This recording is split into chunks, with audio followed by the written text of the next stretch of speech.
Good morning and welcome to the Olympic Jumping Complex for day 2 of our NorAm freestyle aerial competition. Time check of around 9:30. I've wandered out without my phone, so I can't tell you what time it is.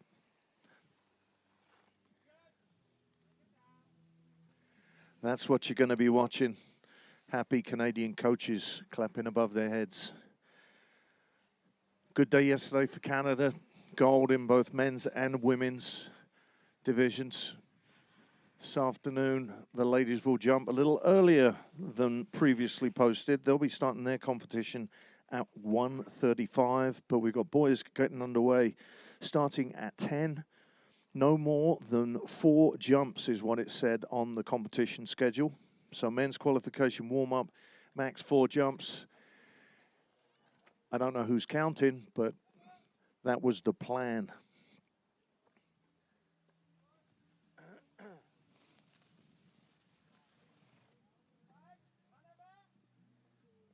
So same format as yesterday, 2 qualification jumps, and then we'll take the best 6 scores for the top 6 for a final before we let the ladies compete and warm up after a little course chop and prep.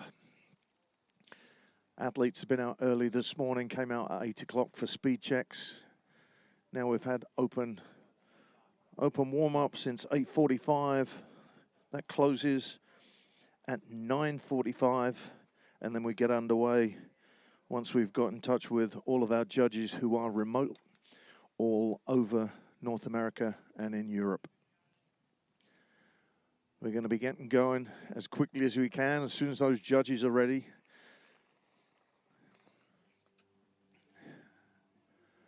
My co-announcer, Chris Lillis, gold medalist from the Beijing mixed aerials event, first event in the aerials world at the Olympics, and he won a gold medal. He's going to be sitting with me. He's the stuff, I'm the fluff.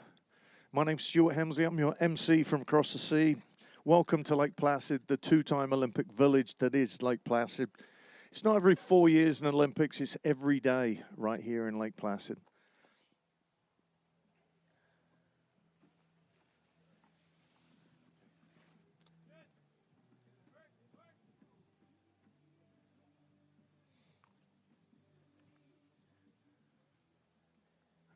I think that was my announcer. He's going to forerun for the event, Chris Lillis. And then he's going to make his way into the booth and we'll talk technical stuff in between times. On course.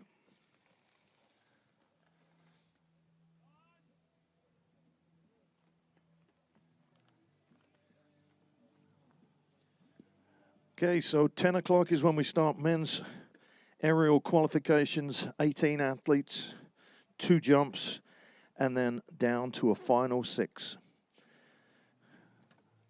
We'll hope to keep this on schedule. Weather could prove a little testing with a little rain in the forecast. Wind is not our friend, obviously. We had a few holds for young athletes and athletes who were doing triples. You don't need wind in this sport. So thanks for coming out. This is a free event to watch. So if you've come out to watch freestyle aerials, nothing is better than free, especially when it's aerials.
Good morning and welcome to the Olympic Jumping Complex for FIS Freestyle NorAm Cup.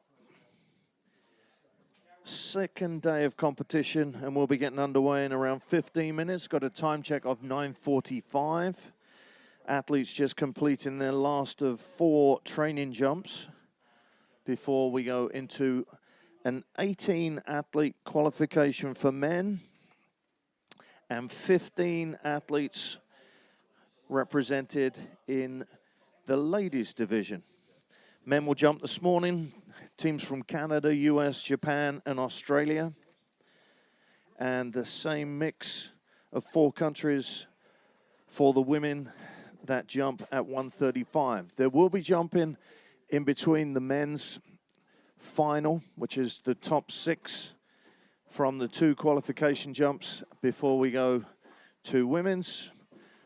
But as you've seen from the warm-up for qualification, the jumps are firing thick and fast before we actually get to the qualification round, when we've got judges from all over the country watching live on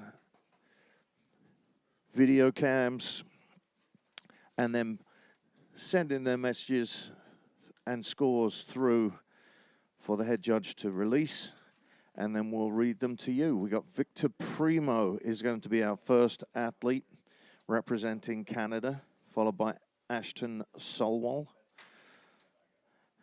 And Elliot Primo will be third. So last couple of athletes getting ready for their final qualification warm-up jumps.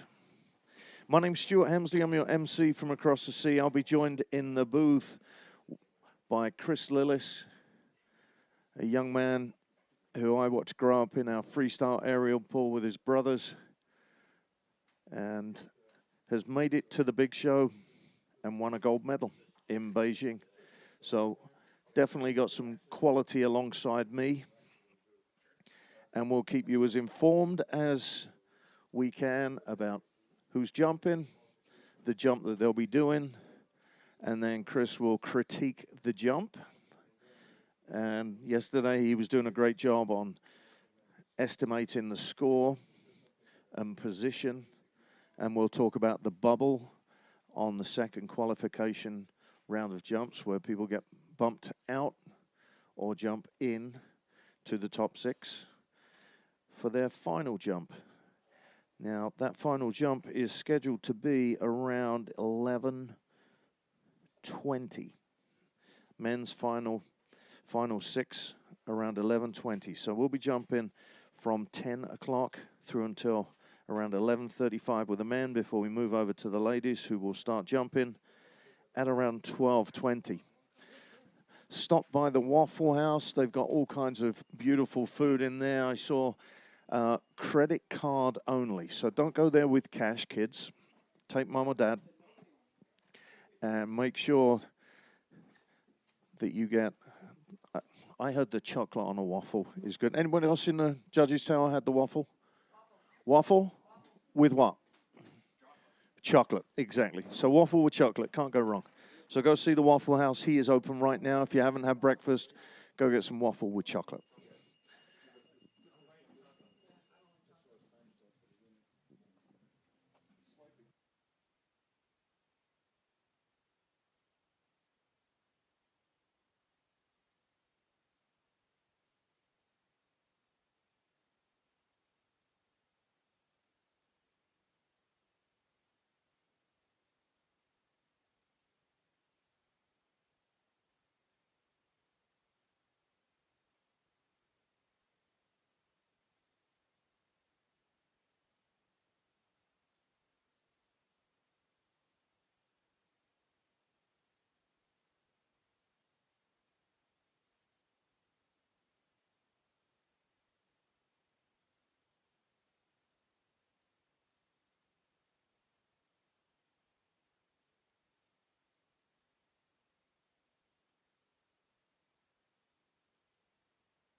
I have just been handed a updated schedule.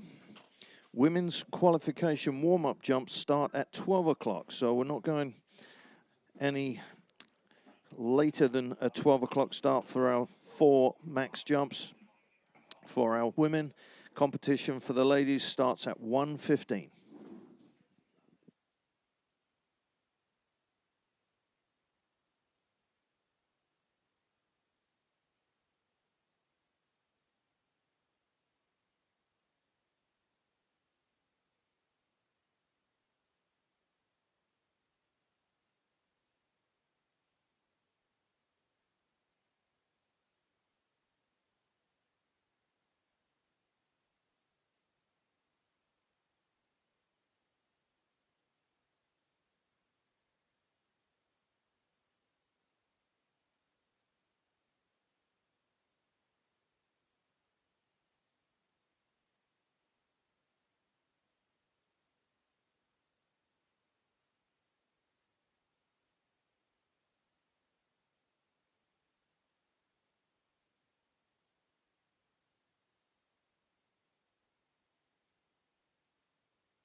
Chris Lillis, are you forerunning?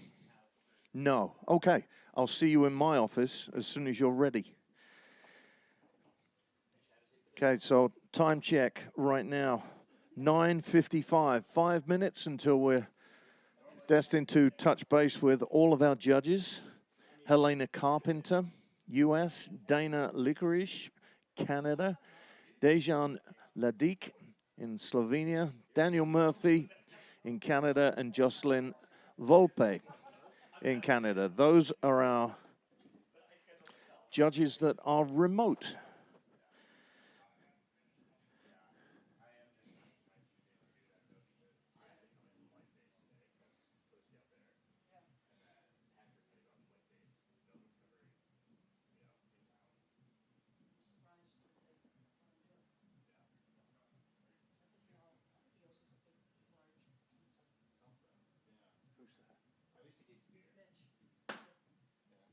one who was here yesterday. Well, there's Sam too. He could have best. Yeah, the two of them together. Was it Big Slide for pizza and pint the other night?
Good morning and welcome to the Olympic Jumping Complex for our FIS NorAm Cup.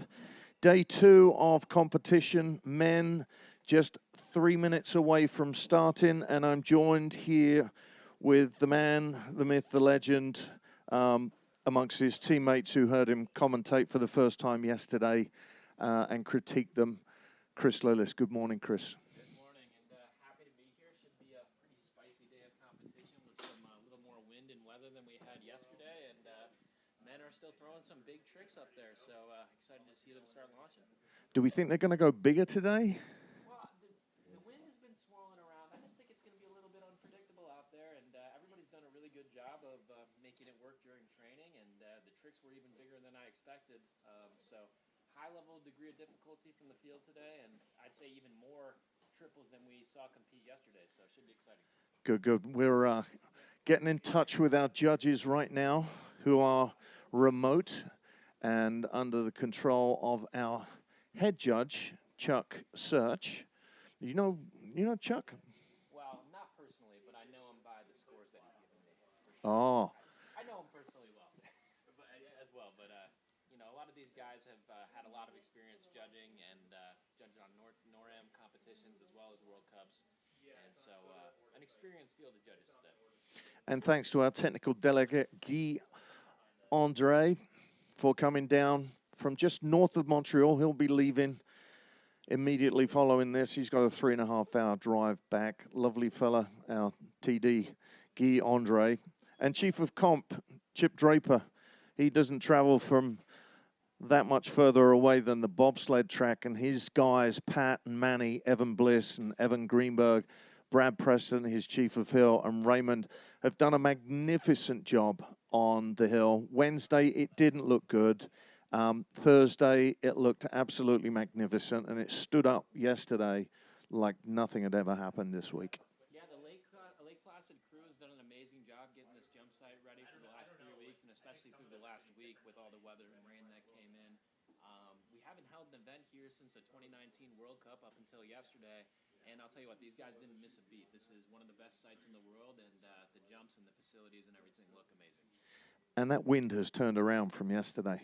Yep, it's going the other direction. So it doesn't affect the height of the jump too much. It just affects where the athletes start, how much consistency they have coming into the jump. And it's going to be a factor all day long. So landed jumps will probably get you pretty far today. And especially if you can put some nice form to it and keep them straight, that'll do you even better. But I think landing will be key for these athletes out here. Now, when you said it was frosty out there, you didn't mean the weather just, well, about that you explaining that it's not nice in the way it fits being frosty? Well, I wouldn't say not nice. It's just it'll be an interesting day. It's going to be a little bit unpredictable, especially with speeds. And, you know, we do an extreme sport. This is an action-packed sport.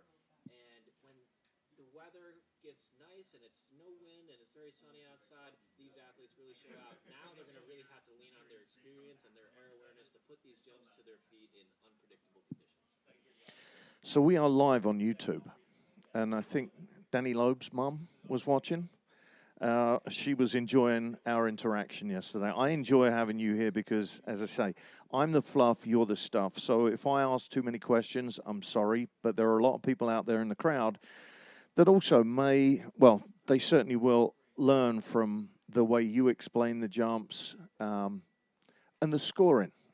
Talk to us about the scoring. Well, the scoring is a mixture of the air, how much height you get off the jump, your form, how straight, or if you're doing a position, how well you execute that position, and then the landing is 30% of the score, but it's key and it's kind of that final stamp you can put on it. Judges yesterday, at least in my opinion, did a really great job of scoring the event, and it's a judge sport, so these athletes are putting it out there. We try and figure out every year and every season what the judges want to see, and even throughout a competition, figuring out which part of the jumps they seem to be valuing. And, you know, just trying to give insight into that, and as a jumper, as an athlete, as well as someone who's watched the sport for a long time, what I'm seeing and what I think the judges are going to end up seeing as well. So you said 30% is landing. What's the percentage between air and form? Well, it's a raw score of 10, so there is 3 points delegated for landing, 4 points, 5 points, I think. Oh gosh, I'm getting a number. 5 points delegated for form, and then 2 points for takeoff. I might have to be double checked on that. But the judges, it's really an overall impression as well. So it'd be easy, you know, when they're writing on the scorecards, they try to do each category separately. But I think anybody watching, you know, each category does affect the other. So a great landing really puts a stamp on a jump. It might even get you higher scores in some other categories.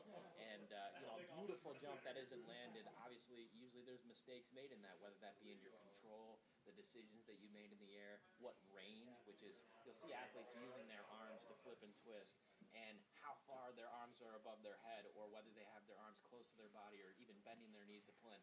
That's all adjustments that they're making in the air using their coach's call that are yelling up at them to get the jump to their feet. So the break-in form is...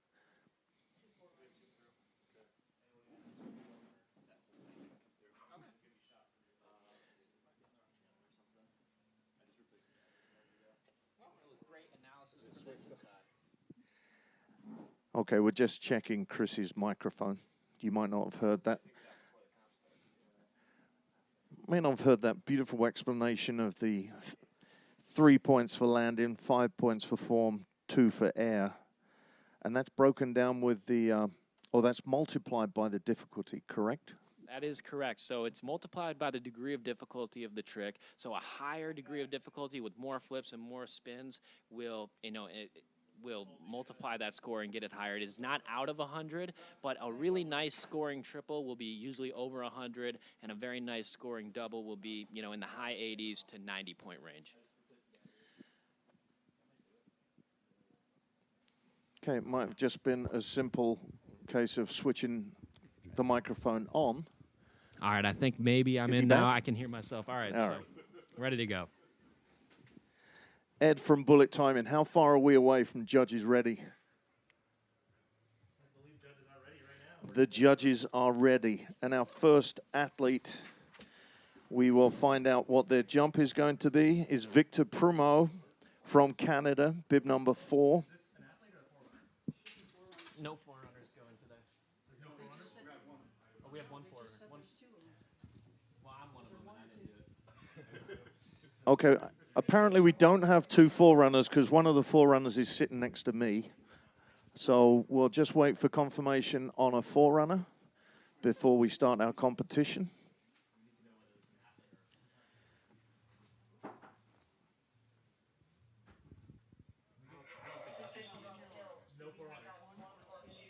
forerunners. 4 is ready. Who is it? One forerunner. Where? I don't see a forerunner out there. I see bib 4 up there ready to go. Who's this one? I believe there's only one forerunner. I don't actually ski it down on the side right there. So who's he talking about?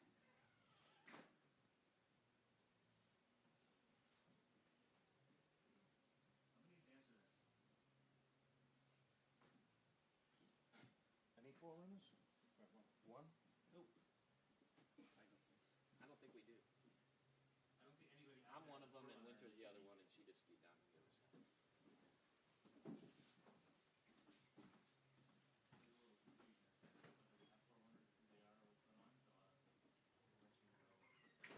19. That should be Lewis. 19 is not. 19 is Megan.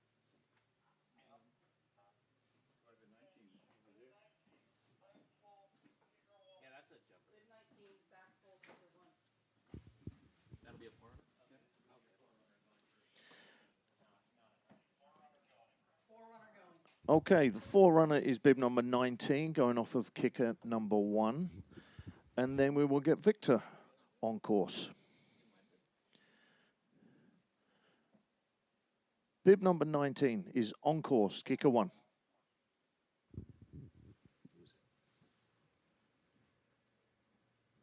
Really beautiful back full, single twisting backflip to start us off for the day, and now we'll be ready to get into that men's competition.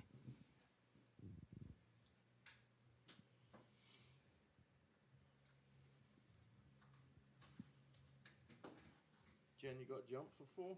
Nope. Oh, number 4 is back full, kicker 1.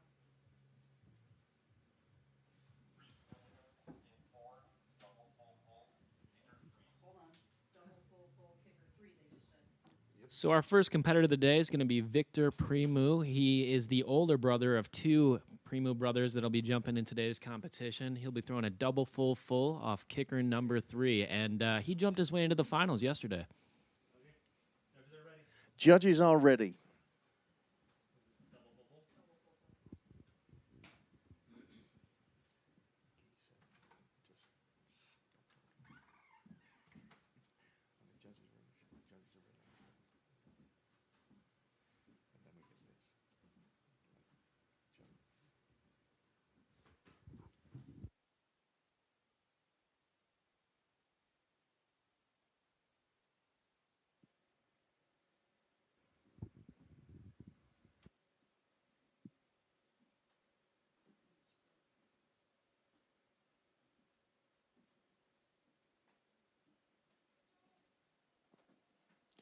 Victor Primo is on course.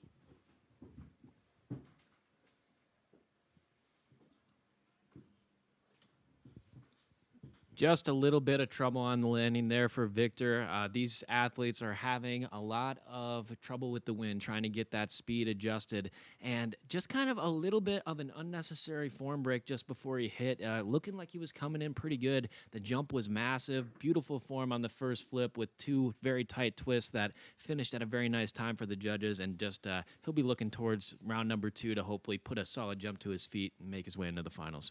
So while we wait for our judges' scores to come in before we send our next athlete is Ashton Salwan from Team USA, bib number 10.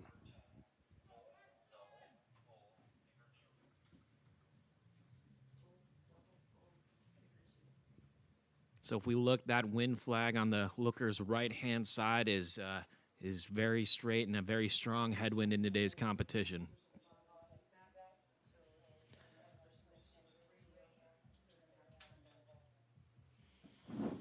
Ashton Salwan's jump is to be a full double fall off of kicker number 2.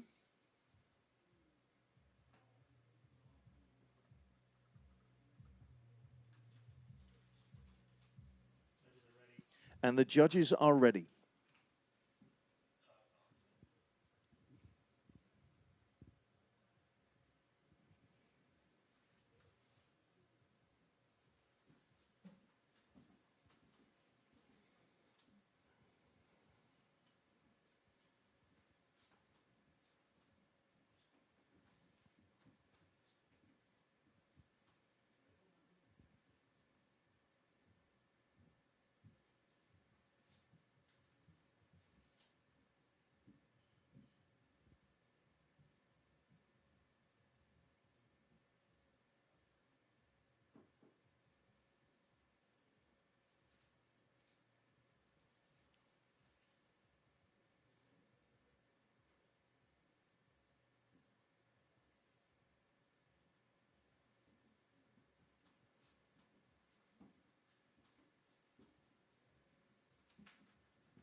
Ashton Salwan is on course.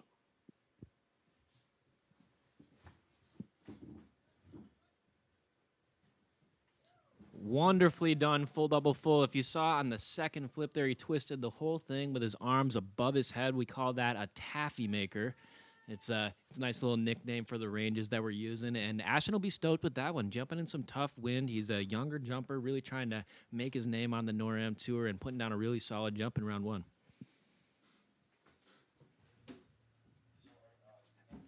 Our next athlete will be representing Canada, Elliot Primo, the younger brother of Victor.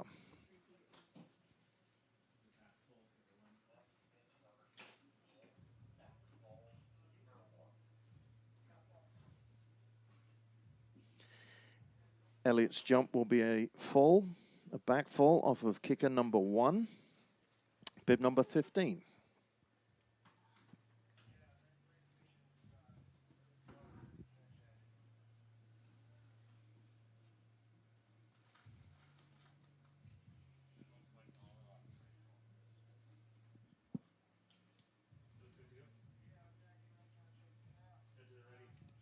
Judges are ready for Elliot Primo.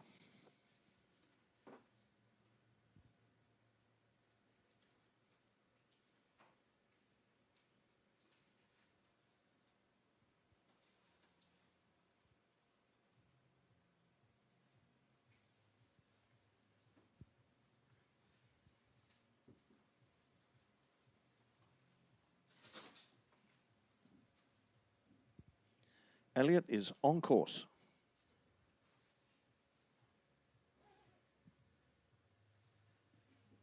Wonderfully done back full right there. Kept his body straight the entire way through, put it down to his feet.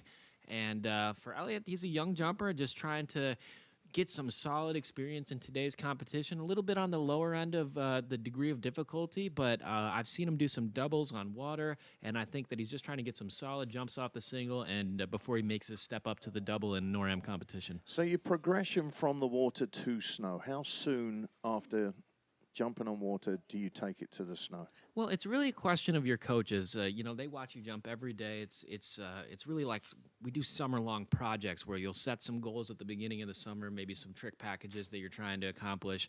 You'll work towards it every day, and then especially when you're at the earlier stages of your career, usually you'll take a qualification test. It's like a 5-jump test that you have to do, and it is scored by your coach and coaches that are qualified to tell when the jumps are ready to be taken to snow. And if you can pass that test, usually that's the moment where you're especially take some of those first doubles and things to snow. Ready? What's the jump? Double full, full, kicker 3. Double full, kicker 3. Our next athlete, Gabrielle Dion from Canada. Judges are ready. Double full off of kicker number 3.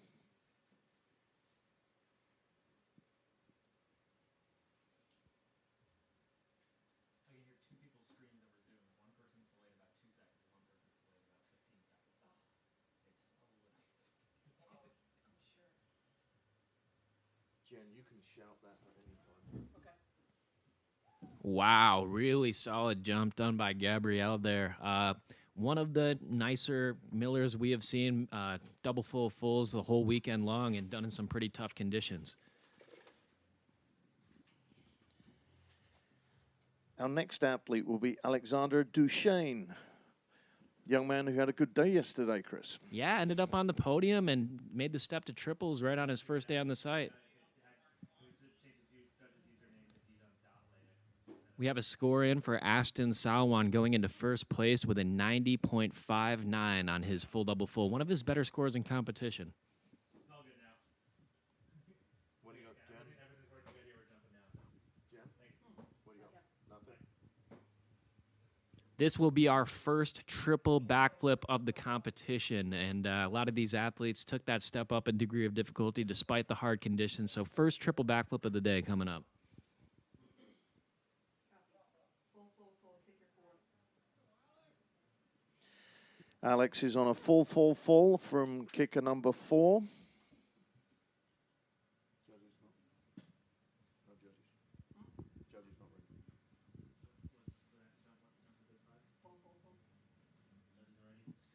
Judges are ready for you, Alex. Fall for kicker number 4.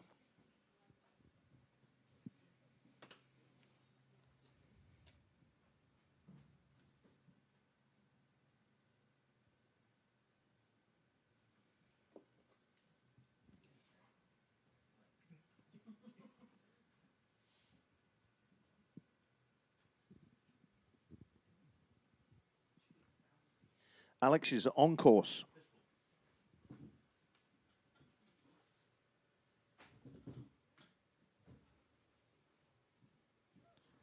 Stuck. So that's what we were talking about. Landed jumps are going to take you a long way, and he put that right to his feet. I love watching a landed jump. And yesterday there were a couple of back flaps. There were punch forwards. And if you punch forward, you can punch forward and actually land on your skis too, right? But there's no extra points for that. There is no extra points for extra flips off the landing. They do, sometimes you can do it so hard that you do completely do a front flip, land on your skis and ski it out. We might see that later on today. But Alex there hit a very nice takeoff. And with the speed issues that we're having today with some of the wind, it's just going to be a little more inconsistent. And I loved how he adjusted in the air, pulled his knees in just a little bit at the end, but overall kept it pretty clean and put it right to his feet. That's definitely going to go into first position. Okay, next young man, Connor Curran, had a good day yesterday, finishing in 3rd place. Highest place U.S. athlete on the men's side. His jump will be a double fall off of kicker number 2. Connor just making his transition to triple backflips this year, but has spent the last 4 years or 5 years doing doubles and really honing him in. So he's doing tricks that he's very comfortable with today, and expect to see him do at a high level. Judges are ready.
Connor is on course.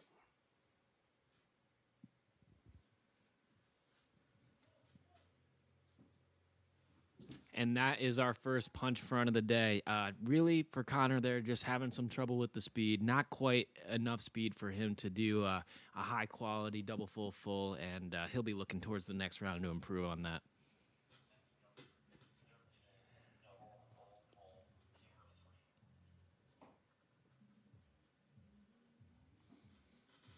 Our next jumper is Haruto Igarashi from Japan. Double fall off of kicker number 3.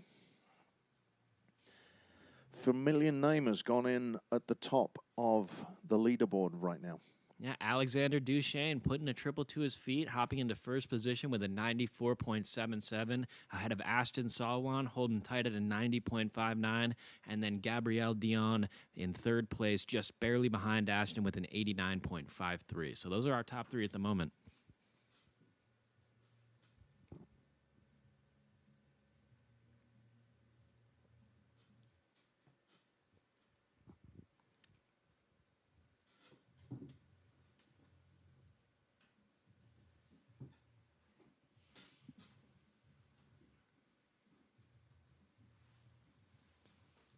Haruto taking a slight step up in his degree of difficulty to yesterday with a triple twisting double backflip, and excited to see him put it to his feet. Judges are ready for you, Haruto.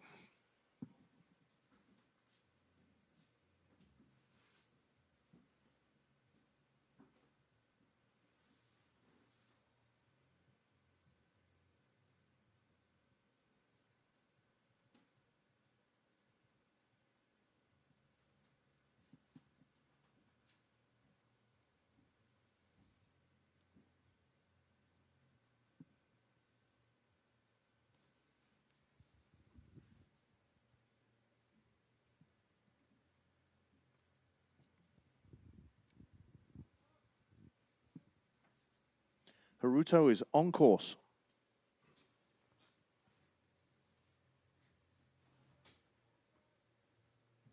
Wow, what a wonderful jump for Haruto. And after a tough training for him, that was a wonderful jump to see him put down.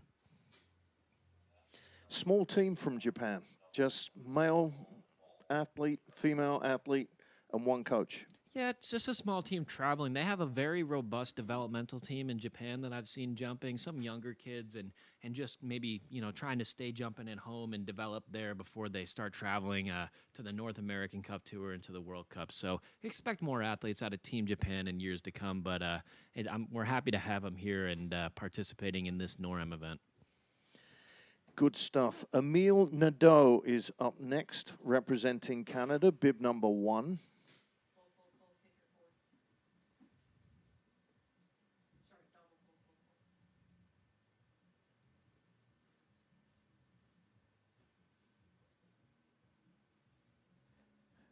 Emile's jump, double, full, full, full. Probably as difficult a jump as we see here today. Definitely going to be the highest degree of difficulty jump we're going to see all day.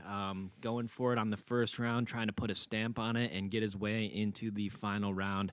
He was second on the podium yesterday, and he is currently the North American Cup leader, so looking to finish off strong here today and take home that title. Judges are ready for Emile.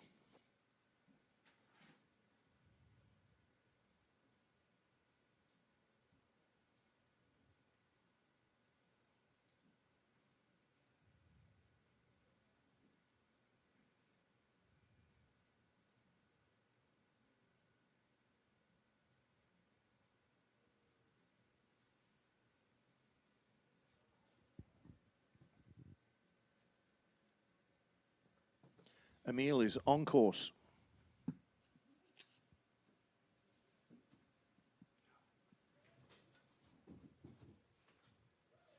And putting it down to his feet, slight form break before he hit the snow just to make sure he put the landing gear down, but that's going to put him into first position and definitely into the finals. And that wind was roaring when he took off. Yeah, it's been tough for these athletes, especially the ones on the triple. That wind will tend to affect you more and more the higher you are up on the in-run. So these athletes on the triple have the most to worry about. Their coaches are doing everything they can to put them in the right spot, and that was a great example of that.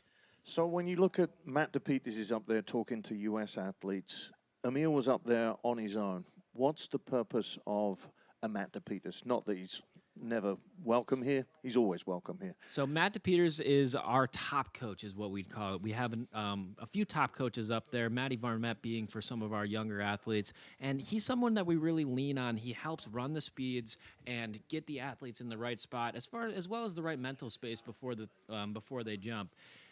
Team Canada does not have a top coach up there today, but if you look up, they have radios connected to sticks. So they have a direct line to their coaches where they're able to talk to them and make those speed adjustments. Our next athlete, Louise Groslow from Canada. Jump, Jen. Back full, kicker 1.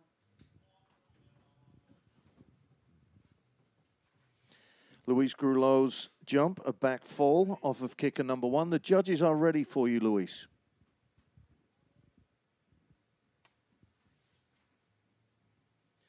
Louise is on course.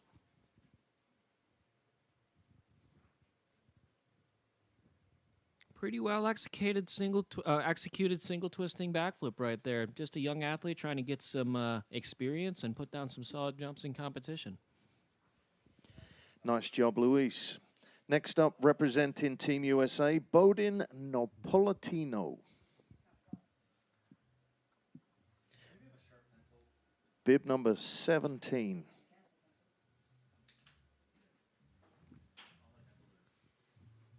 Bowden's going to be giving us a straight over double backflip lay tuck off kicker number 2. And this is his first year competing on the North American Cup Tour. He also did his first World Cup competitions this year and one of the young up-and-coming athletes that we have for Team USA.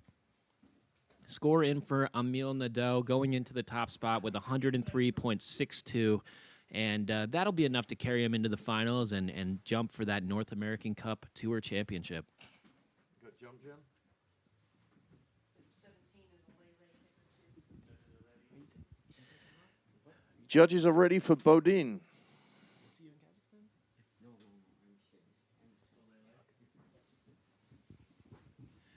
Lay off of kicker number 2. I can hear one judge is very delayed from everybody else on that because I'm hearing both of their streams and all of them I can hear right on, and there's one judge who's like 15 seconds out on the streams. I don't know where he is in the world. Bodin is on course.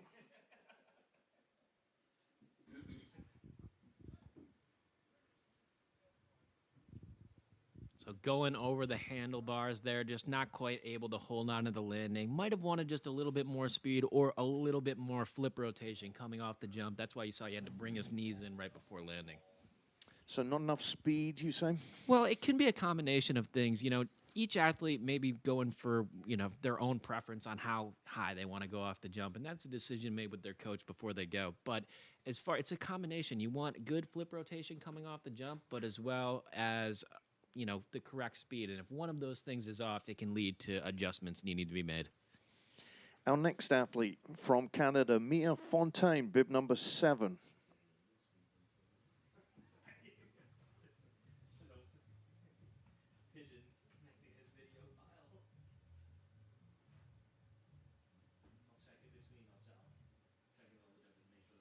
Full double full. Kicker 3, sorry.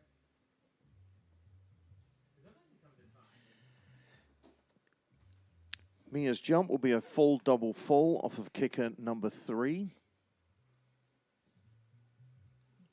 And looking to put down a solid jump on the first round here, put him in a nice position to make that final round and get into the finals. Yeah, hadn't missed the finals yesterday, and I know that he's looking for more. I talked to him this morning.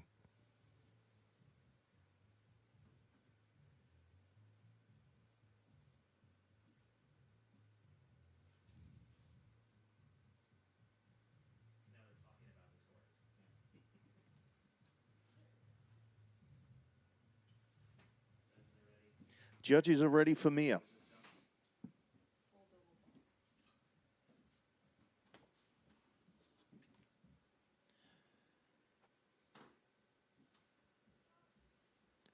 Mia is on course.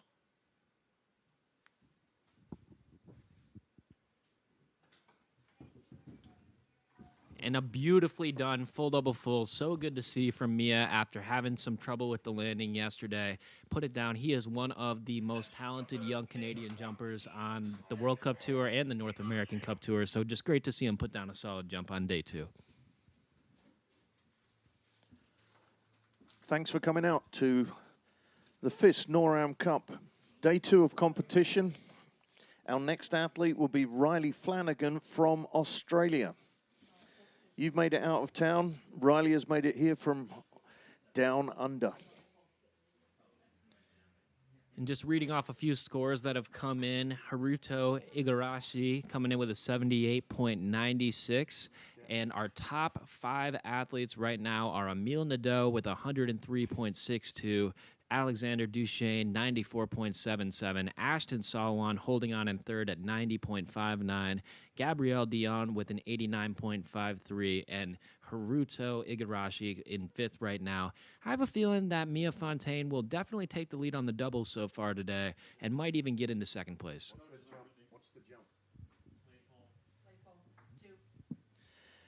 Judges are ready for Riley. Lay full off of kicker number 2.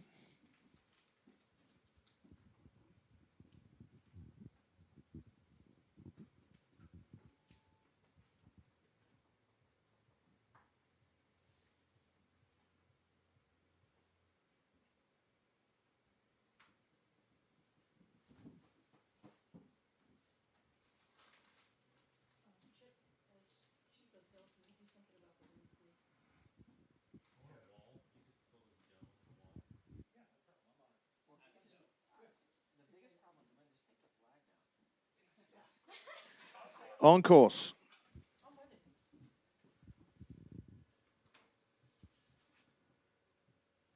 it. Ooh, and just having a little bit of trouble on the landing there for Riley. A really great jump. Great body line, great air in form in the air. The landing hill today is just a little bit soft, a little bit slushy, and sometimes that can grab your skis. We call it a snow snake. And we're seeing a few athletes go over the handlebars, just getting caught up in that snow a little bit. Our next athlete, Elliot Beauregard. Double full off of kicker number 3. Elliot representing Canada.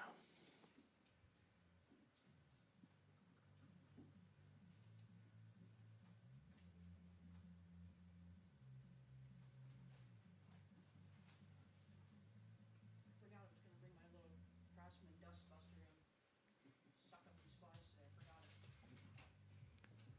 Score just came through for Mia Fontaine of a 92.70, putting him into third place position at the moment.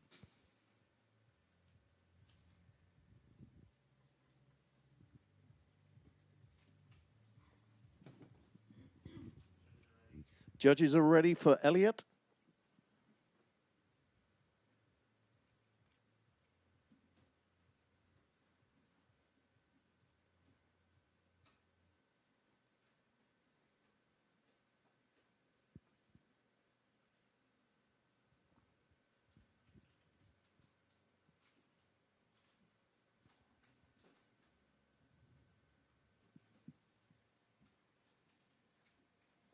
Elliot is on course.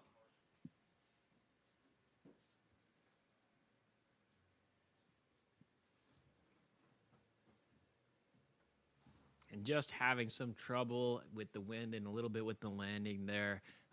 As you saw, as he was entering into that second flip, as he was doing those 2 twists, had to bend the knees, had to make the adjustment. And then again, a lot of these athletes going forwards over the handlebars, seeming to get caught up in some of this slushier snow because the temperatures are just a little bit warmer than they were yesterday. Elliot's a young one, 2007. Yeah, he is definitely a young one. The Canadian team has a really robust development team right now, and he'll be around for many years to come. And you know, just trying to build that experience and honestly jumping those doubles and those triple twisting doubles at a pretty high level from what I've seen. Ian Schoenwald is our next athlete representing Team USA, bib number 8. So this will be our first American athlete off that triple kicker, trying to challenge the Canadians, Alexander Duchesne and Emile Nadeau. Ian got so close to putting down such a quality full in yesterday's competition, and hoping to improve on that today and put it to his feet. Jen, jump. Full, number 4. Yell it as soon as you got it. Full off of kicker number 4 for Ian. Judges are ready for Ian.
Ian is on course.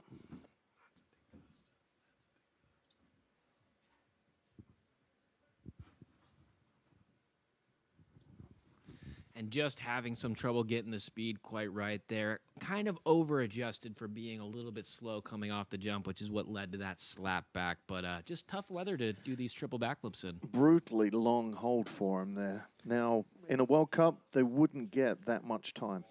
Yeah, usually we have a clock running of 15 seconds from when the judges are ready in a World Cup. Kind of adds another dynamic to the event where you need to be ready to make those split decisions and try and get into a good wind. But taking that out of it today for these developmental athletes, just so that they can focus on getting the right speed, getting the right window of time to go, and putting as many jumps to their feet as possible. Our next athlete is going to repeat that jump. Lewis Irving, our tall drink of water from Canada, is going to be full off of kicker number 4. Didn't have a good day yesterday for Lewis. Yeah, just a little bit tough. A lot of these Canadian athletes especially just showing up, didn't get quite the training because of the weather earlier in the week, so just still adjusting to the jump site, and that kind of showed yesterday for Lewis. But he's a 2022 Olympian and Olympic bronze medalist, and we expect him to make that adjustment from day 1 of competition to day 2 and put down some solid jumps to his feet. Judges are ready for you, Lewis.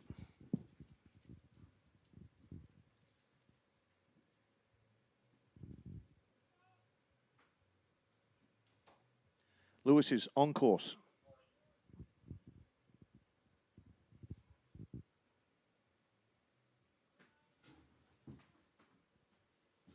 So landing that full, a few form breaks in the middle, so that will hurt his score, but it'll be interesting to see where the judges put that higher degree of difficulty than we've seen from most of the athletes, and as well as a good landing. So that'll be up to the judges and what they're valuing today. Now, he's another one that you're going to see in Kazakhstan next week? Yep, we're many of the World Cup athletes, and especially for Lewis Irving and Marion Thaneau from Canada, the 2 Olympians in today's field, will all be taking off tomorrow, getting to Montreal Airport, and heading off to Kazakhstan for the last World Cup of the season.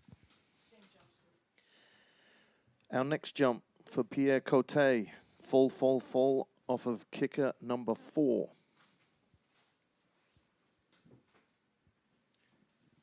Pierre stepping up that degree of difficulty from day 1 to day 2. I believe we saw a single twisting triple and a double twisting triple out of him yesterday, but did not see a triple twisting triple. So stepping up the degree of difficulty, trying to land his spot in the final round.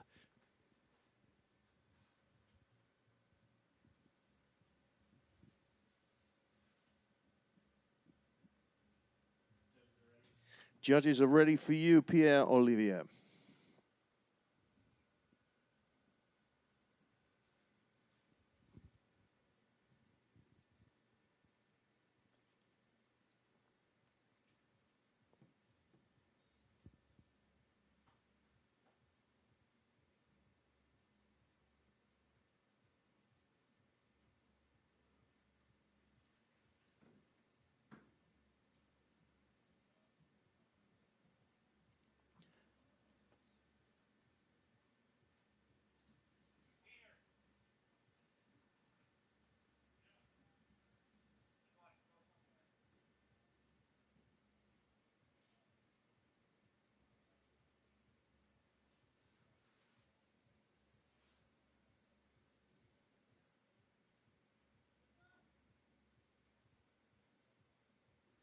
Pierre is on course.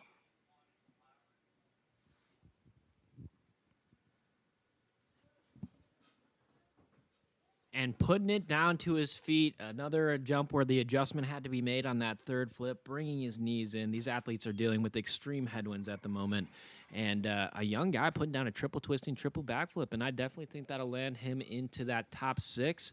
Score in for Lewis Irving, 80.59. That would be kind of the benchmark-ish area. I do think Pierre's jump will go above that, but that is our current bubble score for round 1.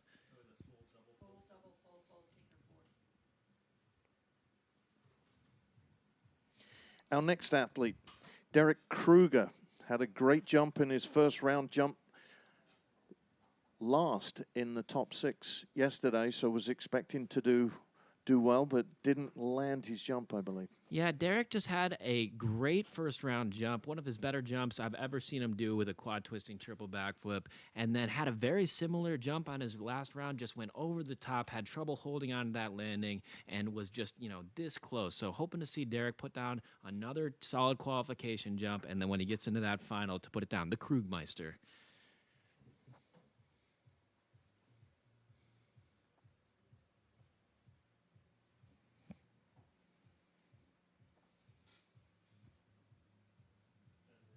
Judges are ready for Derek.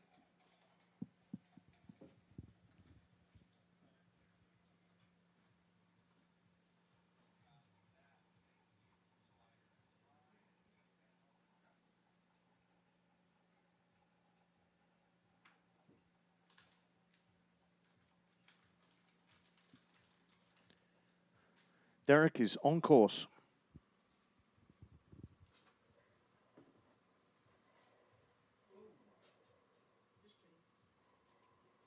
So Derek just not feeling the wind there, and must have caught a pretty heavy headwind coming into the jump, and decided to balk there. So he will be able to take another jump if he wants to, because he did not go off the jump. There'll be a slight deduction because of the balk, we call it.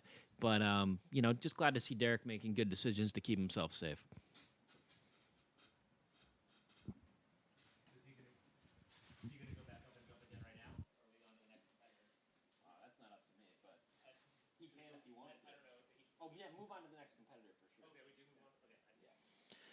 Okay, so Derek balked on that one. He'll get a chance to jump again. Anthony Noel is our final of 18 jumpers in the first round of qualifying. Anthony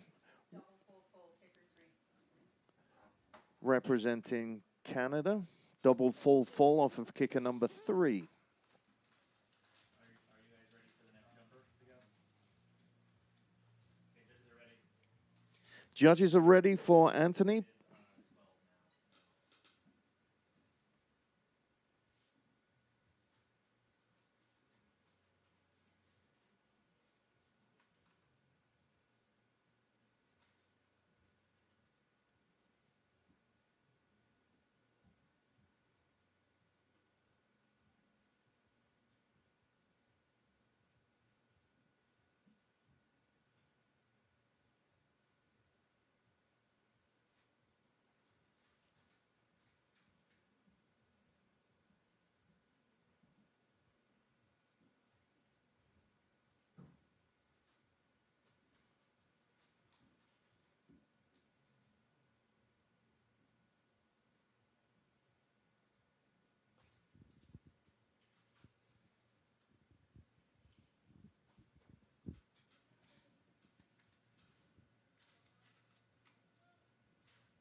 Anthony is on course.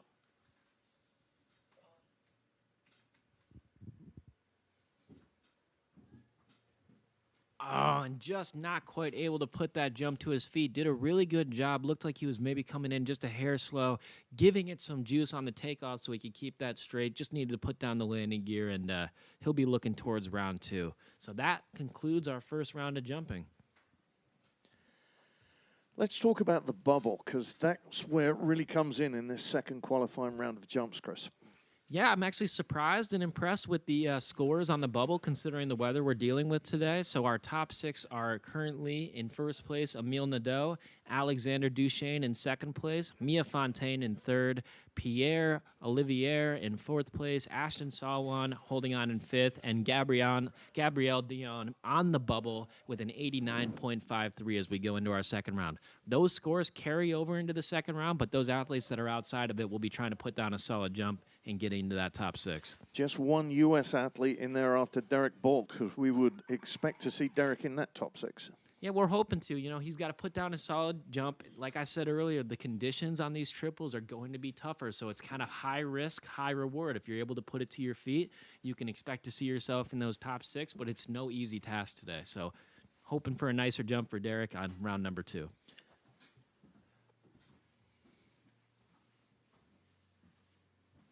just waiting for confirmation now whether the 18 is going to jump again or whether we're going back to the before. So hold on just a second here. Full double full kicker.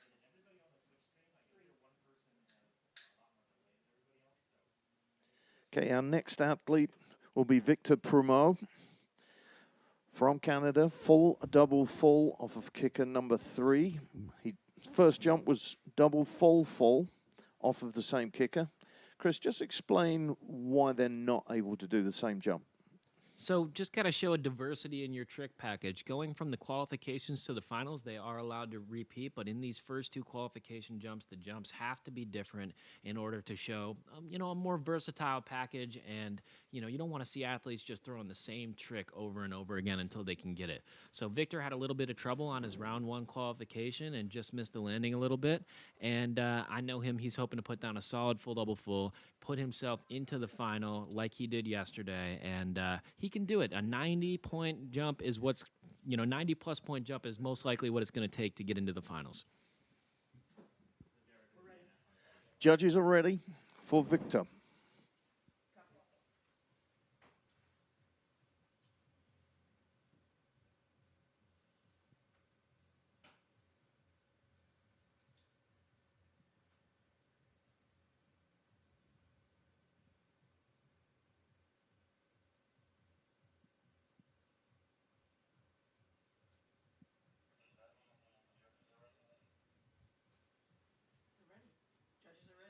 Judges are ready.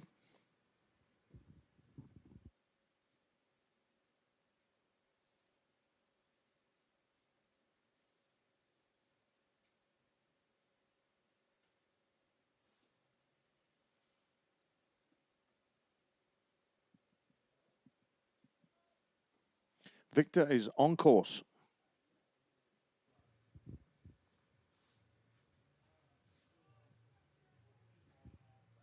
A really nice jump for Victor there. Playing with fire, had to stretch it down just before the landing, but was able to put it to his feet. And that will be close. Bubble score right now is Gabrielle Dion with an 89.53. Just a few minor mistakes in that foldable fold that will put that, I'd guess that score is going to be right around there, so it should be close. Ashton Salwan is our next athlete representing Team USA, bib number 10. Teammate of yours? He is one of the younger jumpers, did his first World Cup competitions this season, and Ashton had a really solid jump in that first round, and he's going to be happy with that, but always room to improve, get himself a little higher on the leaderboards just to take all the guesswork out of it so he can prepare for that final.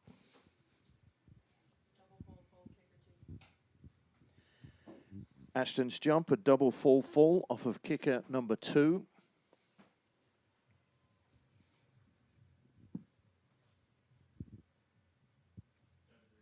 And the judges are ready for you, Ashton.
Ashton is on course.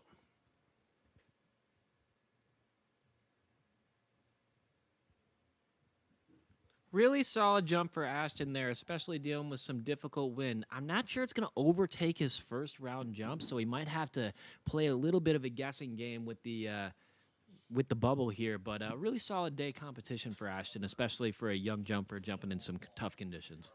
And some crowd noise. Thanks for turning up.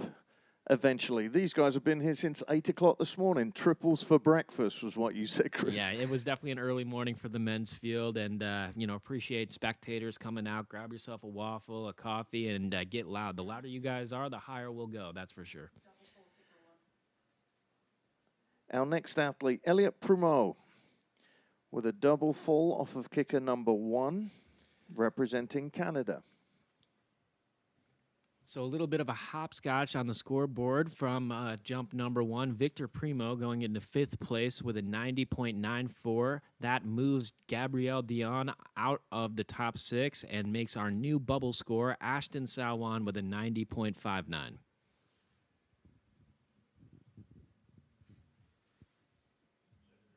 Judges are ready for Elliot. Elliot is on course.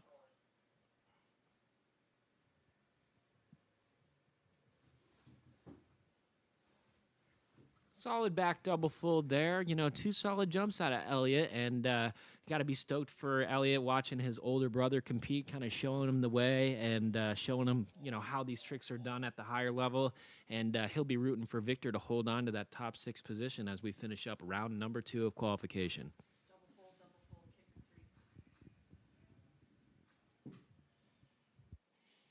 Our next athlete, Gabrielle Dion, with a jump we didn't see a lot yesterday. Double full, double full. So this is the most technical difficulty on the double that you're going to see today. There's 4 full twists, 4 rotations, and just 2 backflips. So he'll be spinning from the moment he leaves the jump to the moment he hits the ground. And just got knocked out of that top 6, and it's clear that he's trying to get himself back into it with this jump.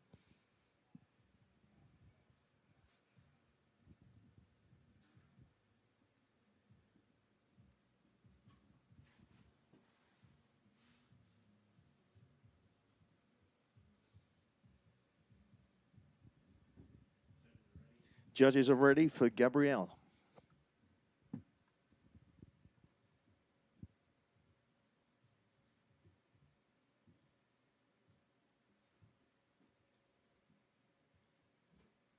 Gabrielle is on course.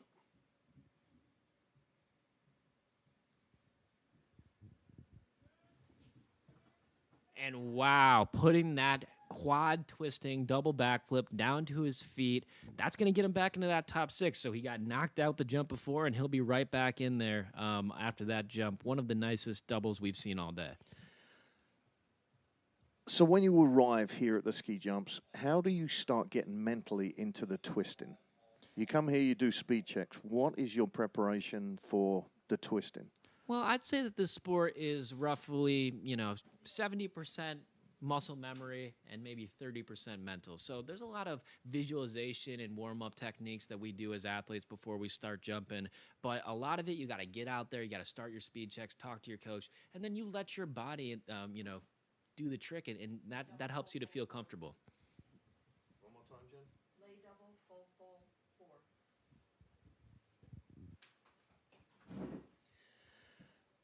Okay, young man who won yesterday, Alexander Duchesne, is up next representing Canada. Lay double full off of kicker number 4 for Alexander.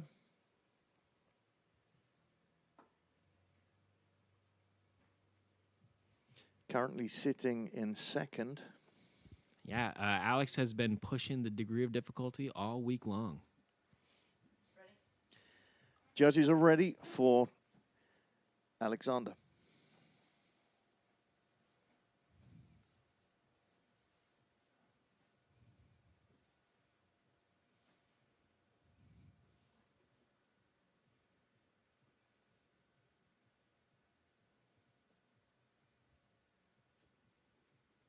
On course.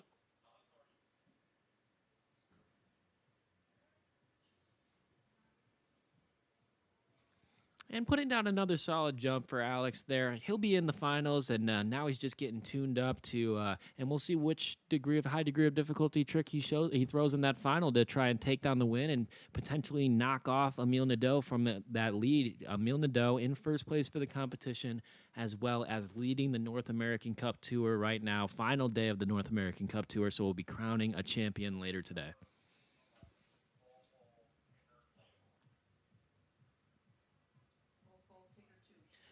Our next athlete, Connor Curran, full off of kicker 2. New score in for Gabrielle Dion, going from 7th to 4th position with a 92.43, making our new bubble score Victor Primo with a 90.94.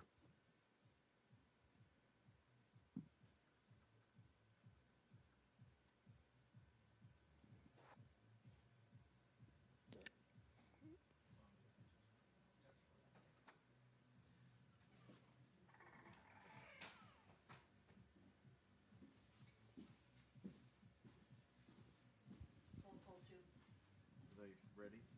No.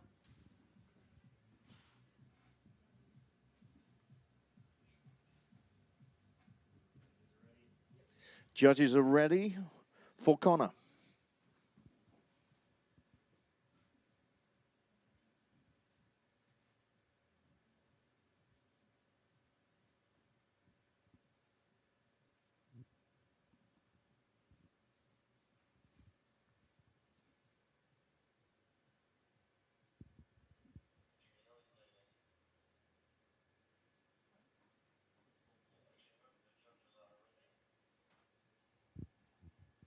Yes, they're ready. Just gonna have to hear it over the speakers. I know. Yes, judges are ready. Judges are ready for Connor. Start saying it over.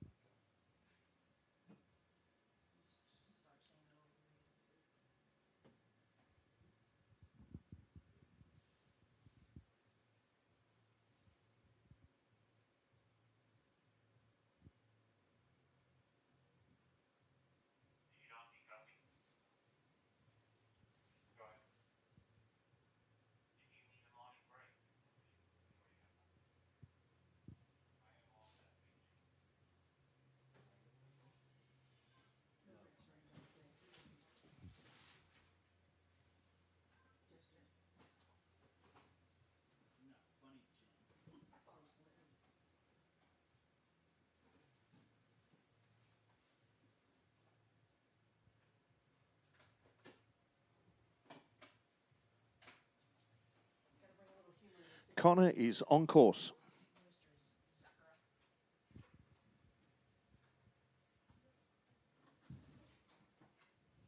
And having some trouble on the landing there, that will not be quite enough to get Connor into the finals today. Beautiful jump in the air and caught some nice speed, really lofty jump, but unfortunately just not able to stick it.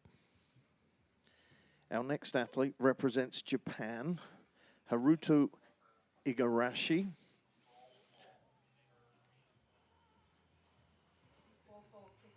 Full off of kicker number 3. Currently sitting in 9th. Is his jump enough to get him into that top 6, Chris? Technically, there is enough points in a full to get him into the top 6, but it will have to be just about perfect. Max score for a full, a double twisting double is a 94.5. Our current bubble score is Victor Primo with a 90.94. So not impossible, but it'd be very difficult. Would have to be an absolutely beautiful jump.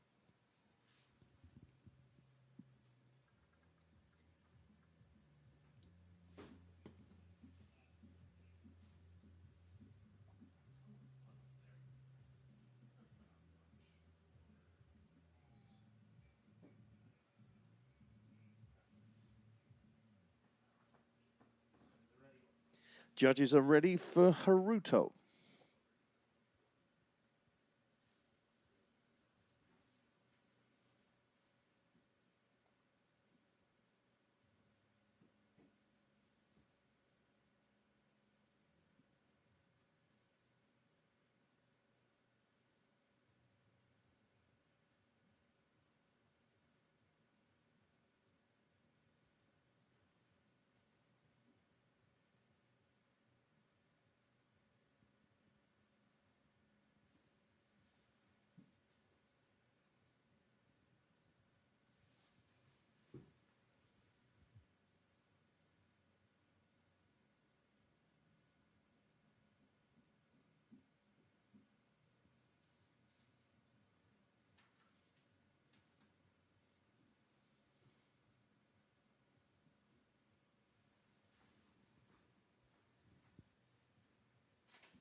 on course.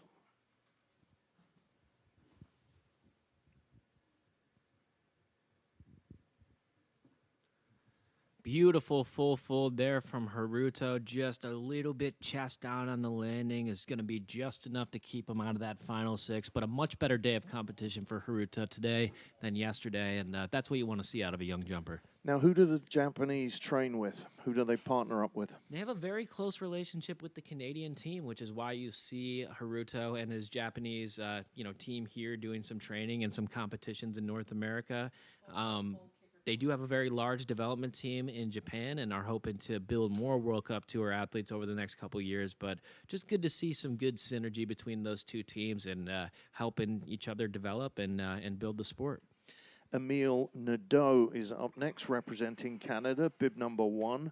Full off of kicker number 4.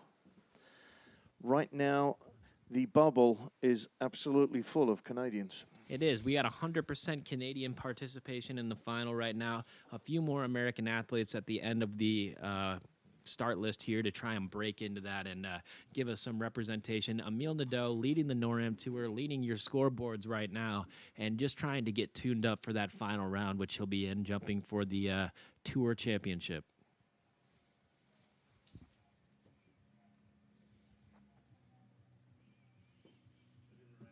Judges are ready for Emile.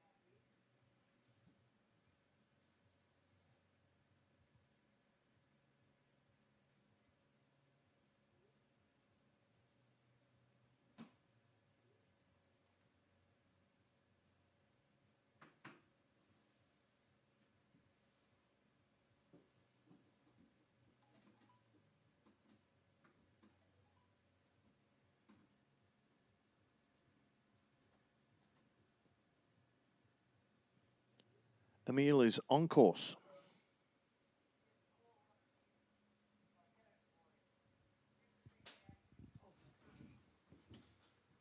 Wow. That was by far the nicest jump we've seen all day. Absolutely massive going off the jump. Probably breaking as much as 70 kilometers an hour, putting that jump down to his feet and sticking it. And he's going to go from first to firster after that one, which will be pretty impressive. Nice job, Emile.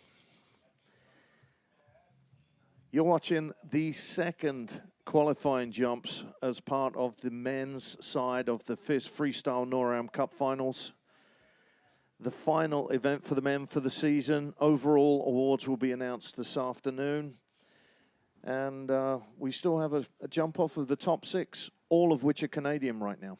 Yep, so we have some heavy hitters from the U.S. team to go at the end of the round and hopefully going to break into that. But Emile Nadeau, I got to say again, just what a spectacular jump from him. You'll see he had by far the biggest amplitude we've seen today, coming into that third flip, stretching it down, making his body as long as possible, and then sticking that landing. I would say that that is going to have the lead by almost, I'd say, over 15 points, if not more. And yeah, he is certainly jumping well to take home that NorAm title. Luis Grulot is up next, back lay off of kicker number 1. Judges are ready for you, Luis. Luis is on course.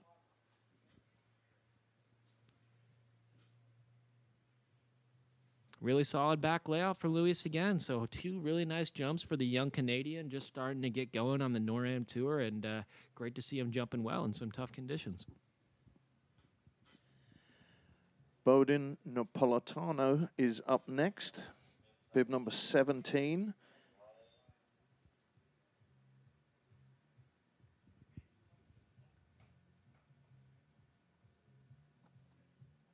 Repeat that, please.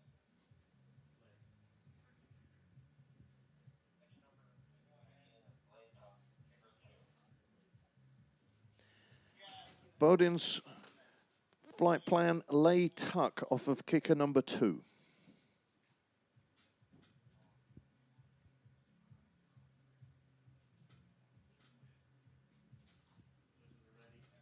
Judges are ready for Bowden.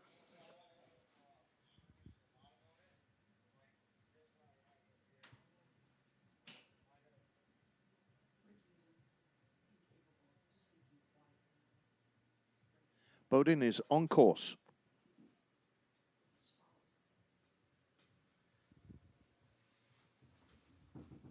Putting it down to his feet, a solid landing, and great to see from Bo.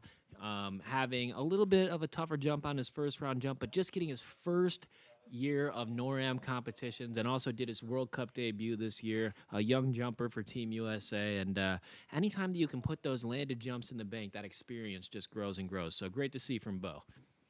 Next up, Mia Fontaine representing Canada. Double fold, kicker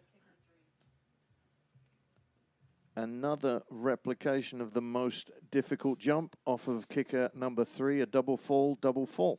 Yeah, so those of you at the bottom, this is definitely one you want to tune in for. 4 twists and 2 flips. He'll be spinning pretty much the entire time he's in the air, and looking to just give himself a little bit of breathing room in that top 6. Currently ranked in 3rd, and just trying to climb it just a little bit more and maybe get into 2nd place.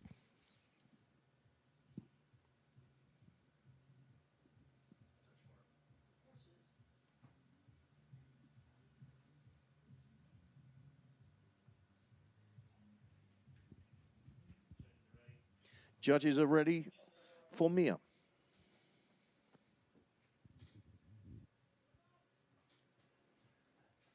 On course.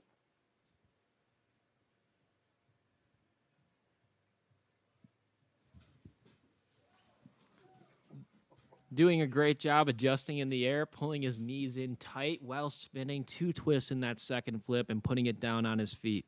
Not sure if that's going to overtake his first jump, but still in a very strong position to end up in that final round of 6.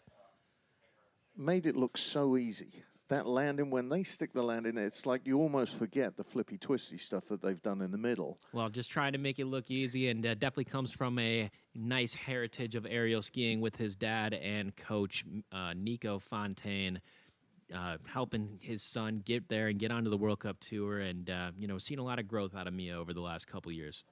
Good genes. Riley Flanagan is up next, representing Australia. Late tuck, kicker 2. Riley will be doing a lay tuck off of kicker number 2. 7, including this one.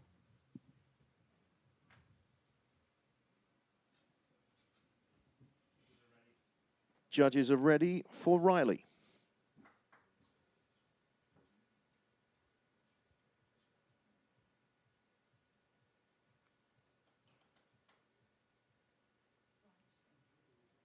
On course.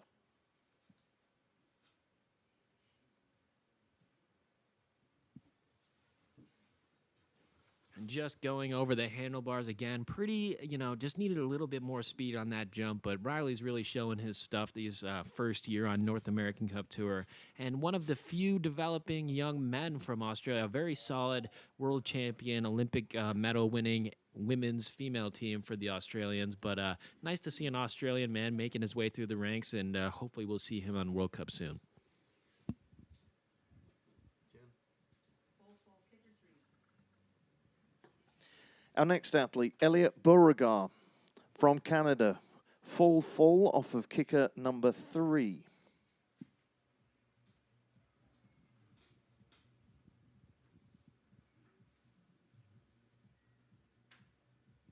Current bubble score right now, still Victor Primo holding on with that 90.94 full double full done in the 2nd round, and right now it's good enough.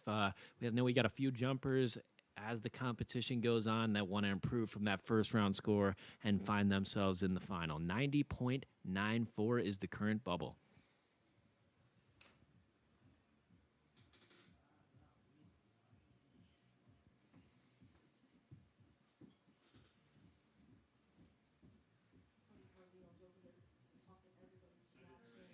Judges are ready for Elliot.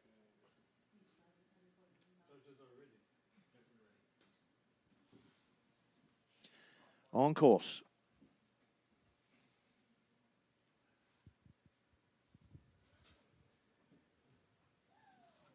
Really nicely done full fold there, double twisting, double backflip.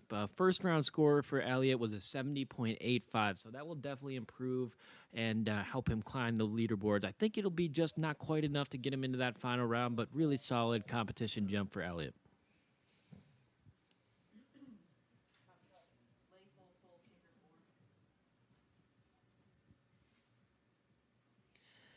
4. Our next athlete representing Team USA and one with a chance to break into that top 6 is Ian Schoenwald with a full lay full off of kicker number 4. So double twisting, triple backflip, one of the few Americans we have hitting that triple today. And Ian has been just off for the last couple days, but he's jumping awesome. Would love to see him put down a solid jump and get himself into that final.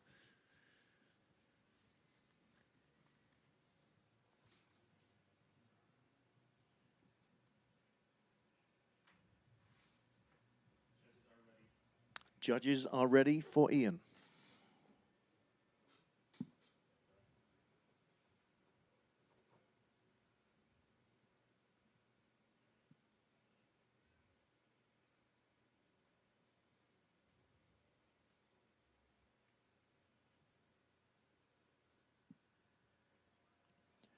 Ian is on course.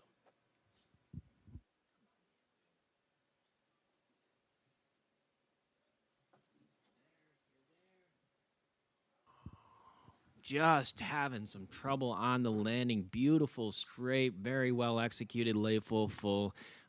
Ian's first year on the triple this year, so just going through some of those growing pains and having a little trouble on the landing there. But great to see him up there, pushing the degree of difficulty in a tough day, and unfortunately that won't be quite enough to get him into today's final. Double full, kicker 4. Next up, Lewis Irvin representing Canada. Double full off of kicker number 4. 2022 Olympic bronze medalist, multiple-time World Cup podium, and just trying to get tuned up for that World Cup finals in Kazakhstan, pushing the degree of difficulty. It's really great to see Lewis take the step up from doubles, and he's jumping with some of his younger teammates and guys that he's helped shepherd into the sport, and he's pushing that DD to try and keep up with them and challenge Emil Nadeau for that top spot.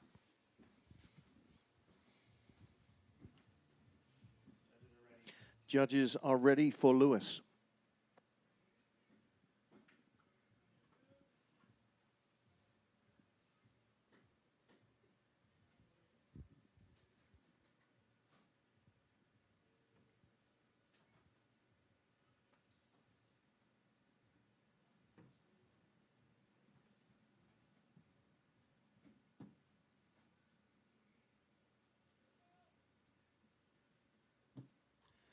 Lewis is on course.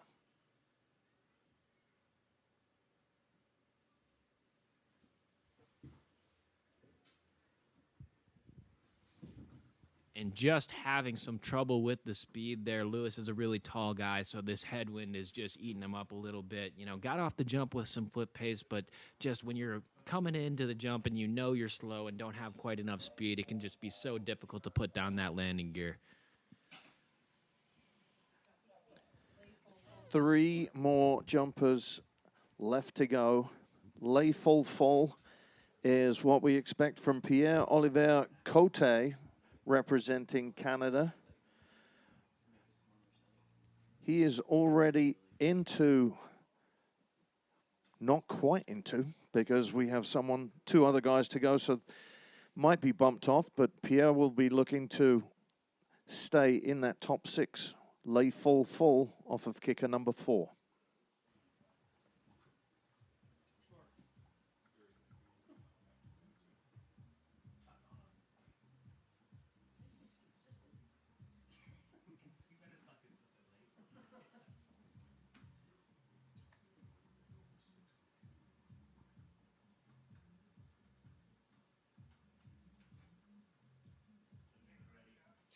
Judges are ready for Pierre.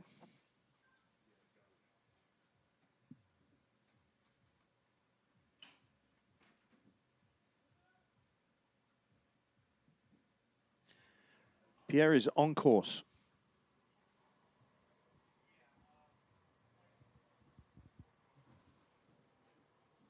Really solid, lay full done by Pierre. And, you know, he had a nice jump in that first round doing the triple twisting, triple backflip. But that jump, I think, will improve his score and get him maybe even a little higher into the final round.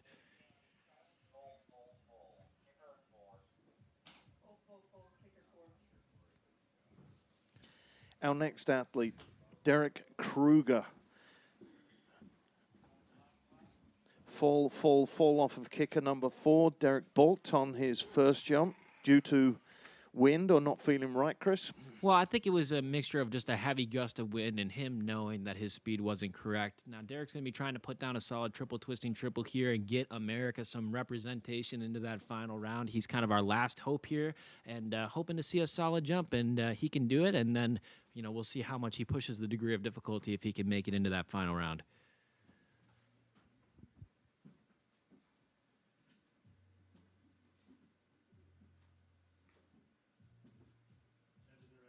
Judges are ready for Derek.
Derek is on course.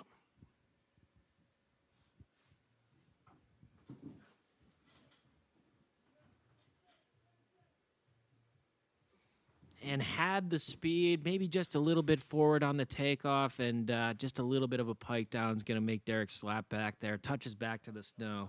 So unlikely he'll be representing into the final, and looks like we'll have an entire Canadian super final today, jumping for the win in the NorAm Tour. One final jumper, Anthony Noel representing Canada. Full, double, full off of kicker number 3.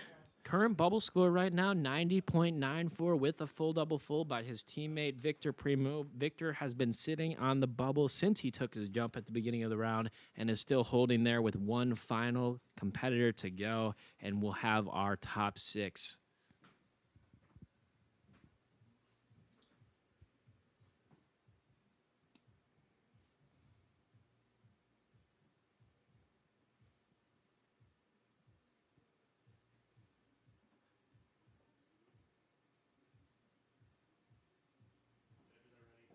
Judges are ready for Anthony.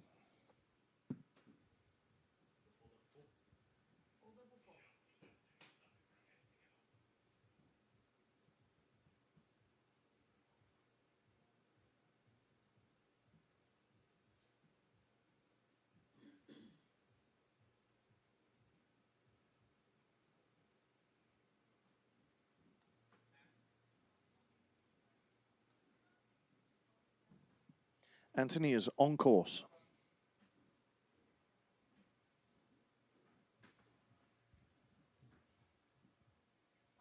And just having some trouble on the landing there. It looked like maybe just a little bit of a speed issue as well, and not going to be quite enough to get him into that final 6. So our top 6 for the men's final is set. And jumping first will be Victor Primo. We go from not worst to first, but it's 6th place all the way up to 1st place. The best jumper, Emile Nadeau, or the best score jumper jumps last. That will be Emile Nadeau. Jumping second to last will be Alexandra Duchesne. Third to last, Mia Fontaine. Gabrielle Dion.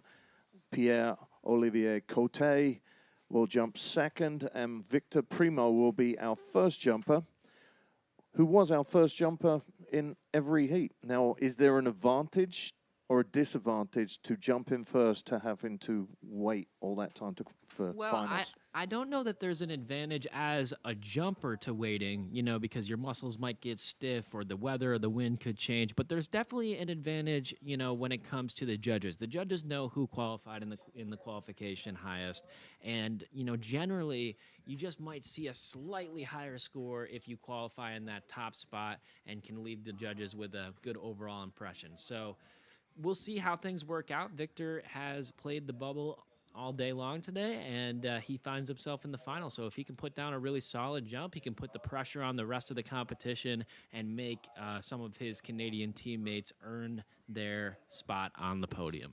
So no pressure on USA athletes. Unfortunately, no Americans represented in the super final. But well done, the Canadians. So if you're a Canadian, you've come down over the border to watch your athletes, it's all you in the final. So the Americans can go and hit the waffle stand. Yeah, I guess so. Ashton Salwan coming in 7th place, just off the bubble, and he had a really phenomenal first round jump. So unfortunately, he won't be taking another one, but a solid competition for him today. And just the weather was tough out there today. Both Ian Schoenwald and Derek Kruger had some trouble putting those jumps to their feet, due to that weather. And we got a nice mixture of some really high technical degree of difficulty for the doubles, and then some very big and, most difficult jumps you're going to see all day from Emile Nadeau and Alexander Duchesne, as well as Pierre-Olivier on the triple. You got a copy of that?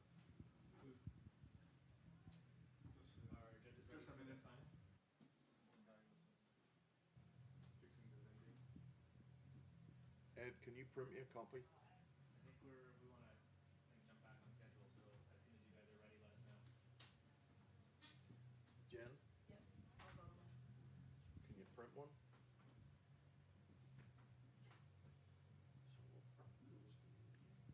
on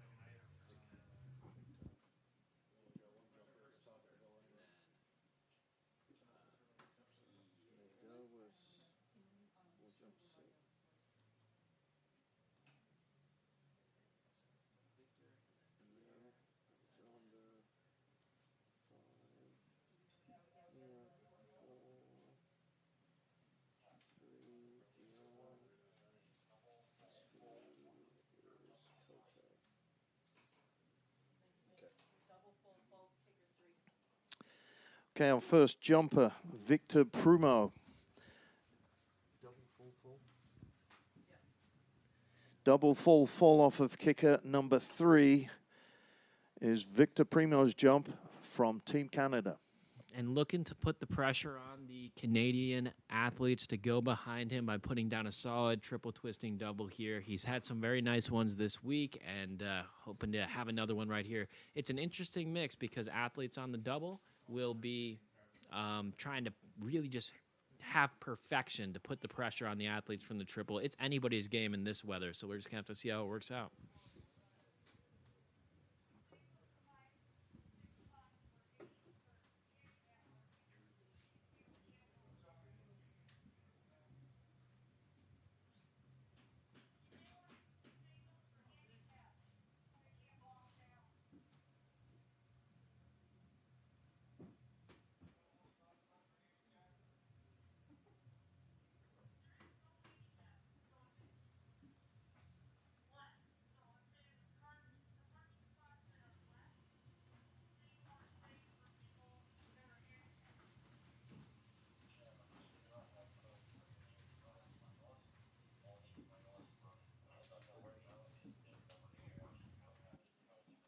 Judges are ready.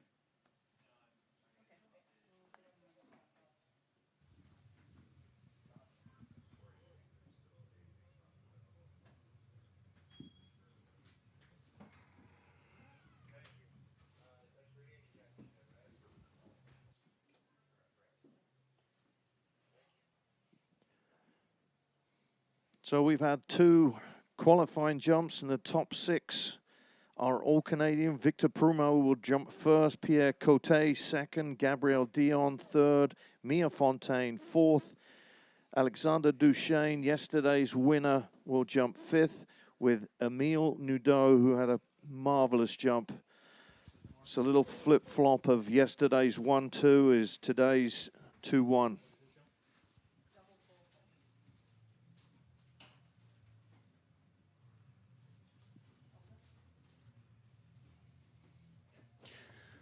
Judges are ready for you, Victor.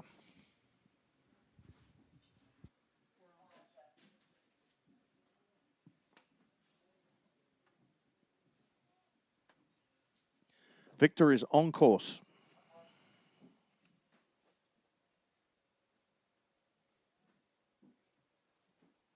And able to put that jump down to his feet. Just a little bit of a forward takeoff there for Victor, mitigating some of the flip rotation he needed to keep that jump completely straight. But it is a landed jump, and in this weather might end up serving him well. So we'll see what the judges think of it. We'll give the scores as it comes in.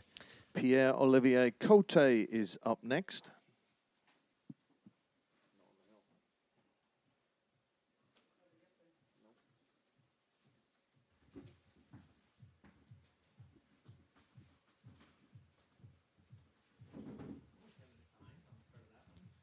So should be some interesting NorAm Cup implications on this final round now. Right now, the leader is Emile Nadeau with a 49-point lead over the field. So anything better than 4th place for Emile, and he will be our NorAm champion for the year. Guy challenging him right behind is Alexander Duchesne, the guy jumping just before him. So he will need a little bit of help from his teammates to secure that NorAm victory, but certainly a pressure-filled jump for both those athletes.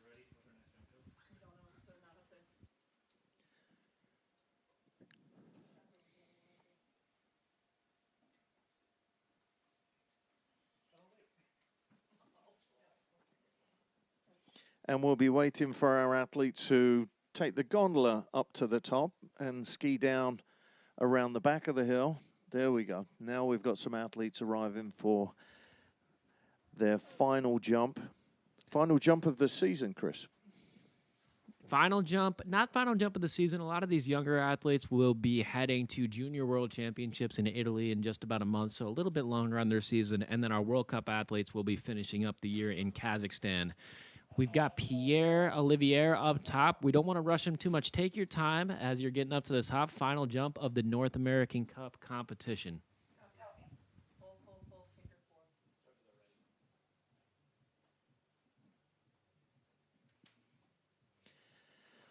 Judges are ready. Full, kicker 4.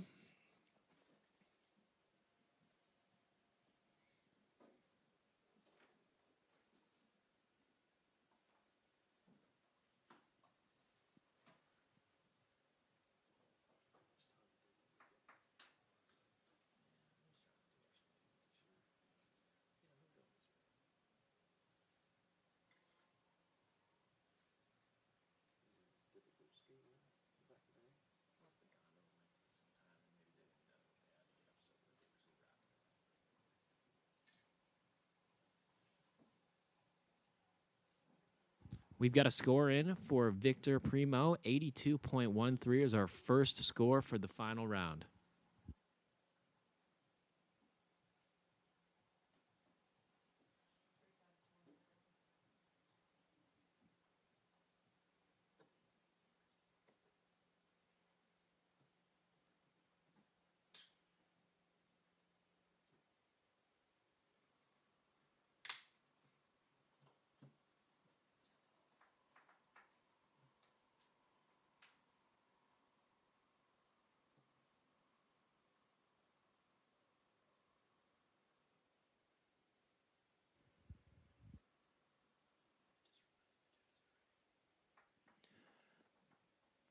The judges are ready for Pierre.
Just waiting for a solid block of wind for Pierre to take his final jump. That flag is gusting right now.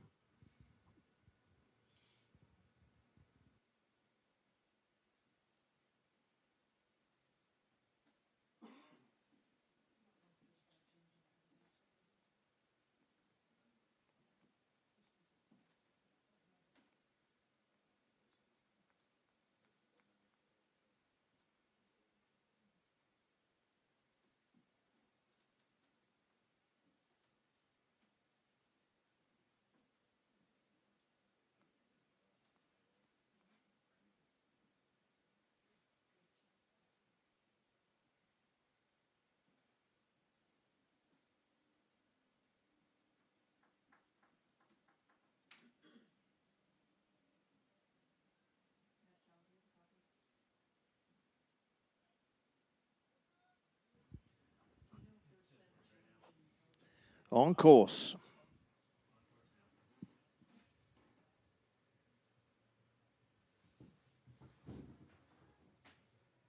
Oh, man, so close to putting that jump down to his feet. He waited. The speed was as good as I've seen so far today. Just a small overcorrection pulling it down. So tough for these athletes to be jumping off the triple in this much wind and weather. And just about as close as you can get to putting that triple twisting triple down. 4 more athletes left to go.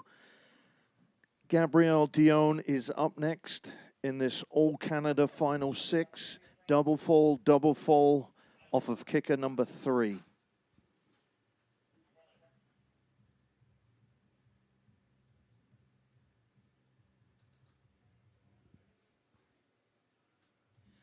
So don't go anywhere. 4 more athletes left to go. And then the ladies will be going momentarily for their warm-up for their competition that begins at 1:15. But they'll be jumping from 12 until 1 with their qualification warm-up.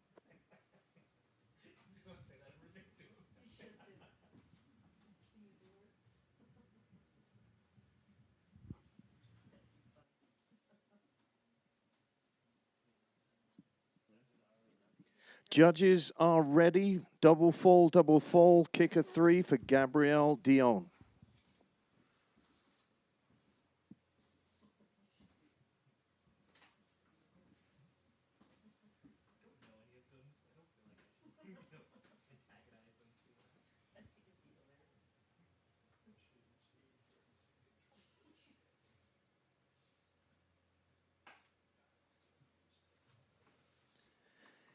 Gabrielle is on course.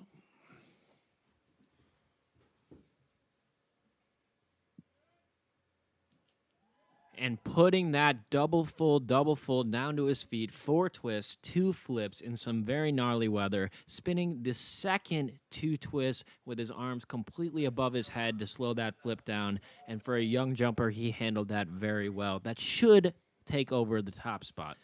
And Gabrielle didn't make it into the final 6 yesterday. So today, he could be looking at a medal. Yeah, he could be looking at his first NorAm medal of the weekend, and we'll see what position. In this weather, it truly is anybody's game, and I think that'll put him into the first place position. Handled maybe what is a little bit too, didn't have quite enough speed to do the jump exactly the way he wanted to. Handled it very well by pushing his toes off the takeoff and making sure he set enough flip rotation to keep that jump straight. But we have 3 pretty spectacular jumpers coming right now. Next up, Mia Fontaine will be doing a double fall, same jump off of kicker number 3.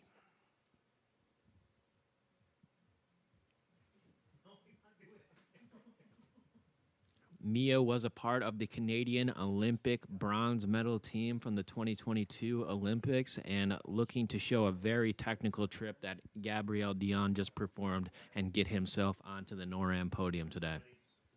Judges are ready for Mia.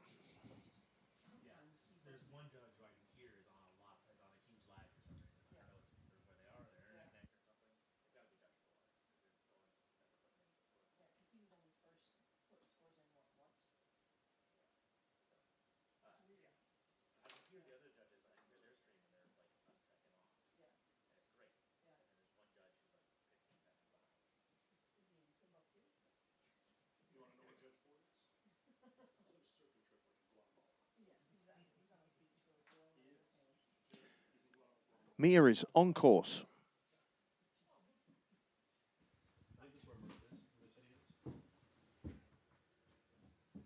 Absolutely massive double fold there. He tried to stretch it out in the middle and then also at the end before hitting, but then he just had to put down his back and butt and slap back, as we call it. So not going to overtake the top spot, but a beautiful looking jump.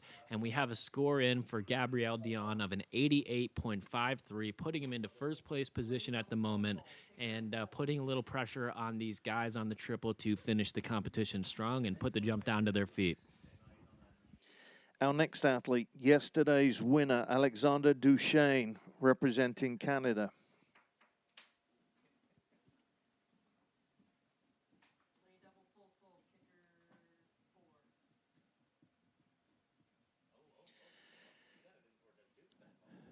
Lay double full was the jump that he won with yesterday. He's going to repeat that jump today.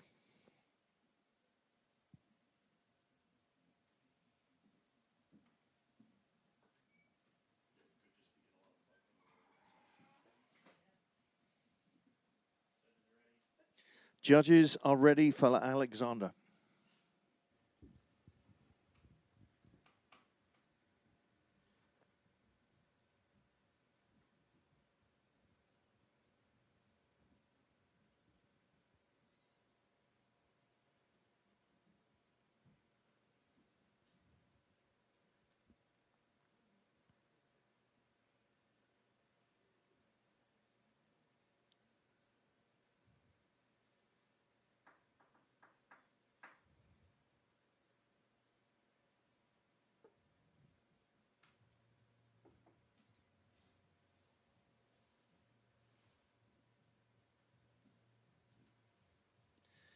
Alexander is on course.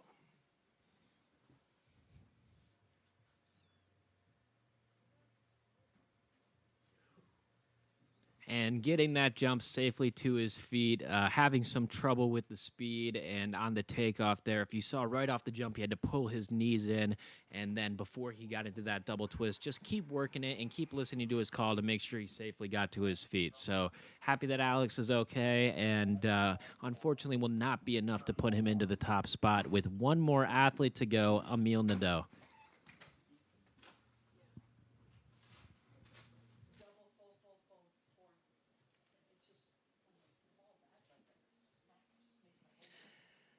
Final jump of the men's competition. Emile Nadeau, double full from kicker number 4.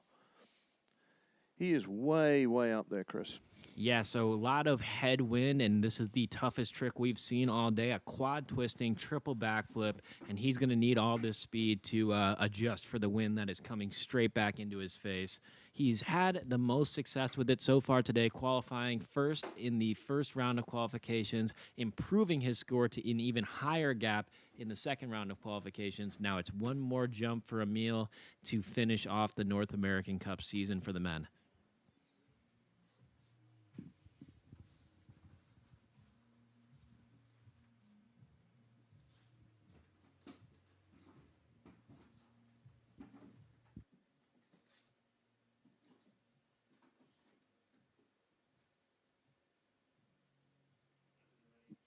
Judges are ready for Emile Nadeau.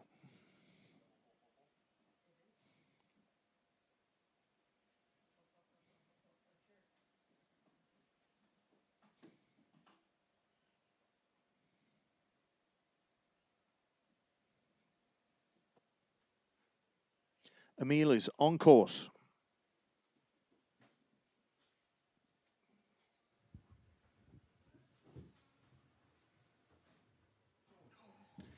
And just not able to put that jump to his feet. Double full, beautiful in the air, wonderful takeoff. You heard his coach yell, stretch it down, and just he tried to make his body as long as he possibly could, but just slipped through a really large jump, and he used every bit of that speed. So we're going to have to see where that puts him for the day.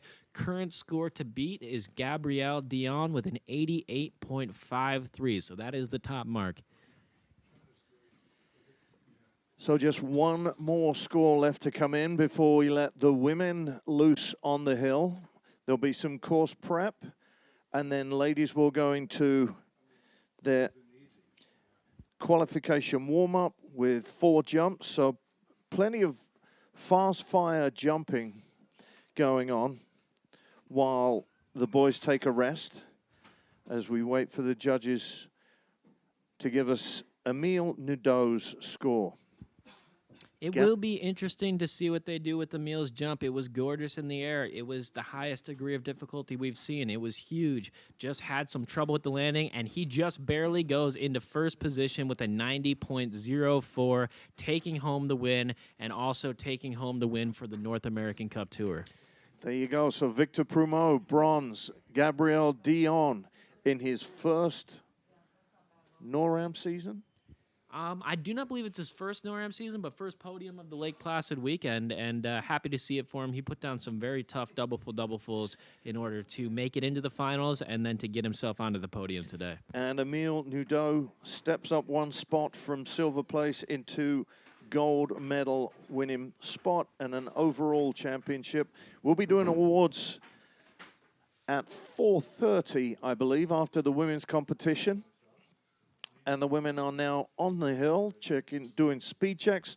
Tell us about speed checks for a second, Chris. So before the athletes will start doing their training jumps for the day, they'll talk to their coaches and figure out which speed they'd like to go into the jump. So for the double kicker, it's usually between 55 and 60 kilometers an hour. And for the triple kicker, usually between 65 and 70 kilometers an hour.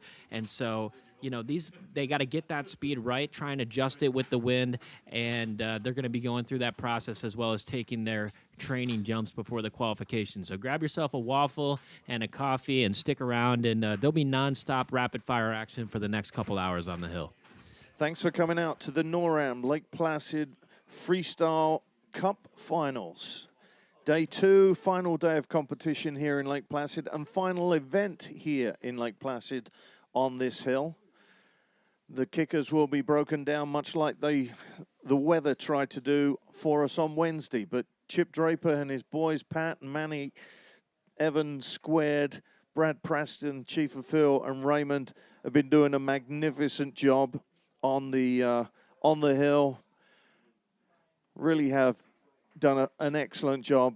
I've never seen a bad freestyle hill in Lake Placid. Have you? No, these guys have so much experience running events like this since probably the early 90s, since freestyle skiing and aerials entered the Olympic Games.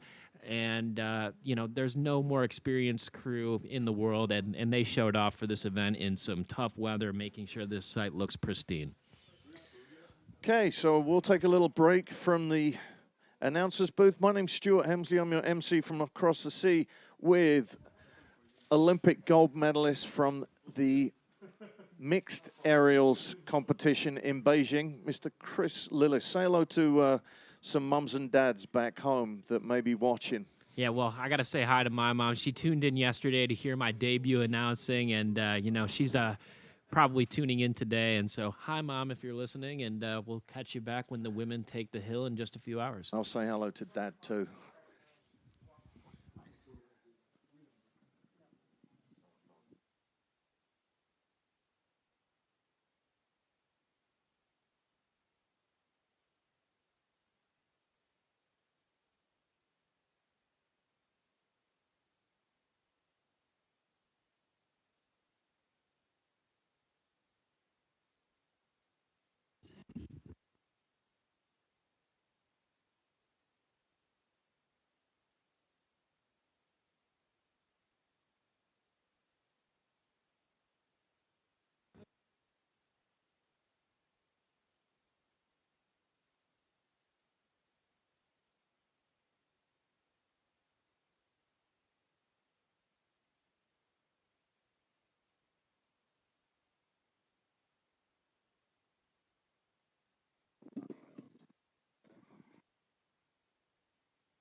Good afternoon and welcome to the Olympic Jumping Complex for the final competition of our 2 days of competition.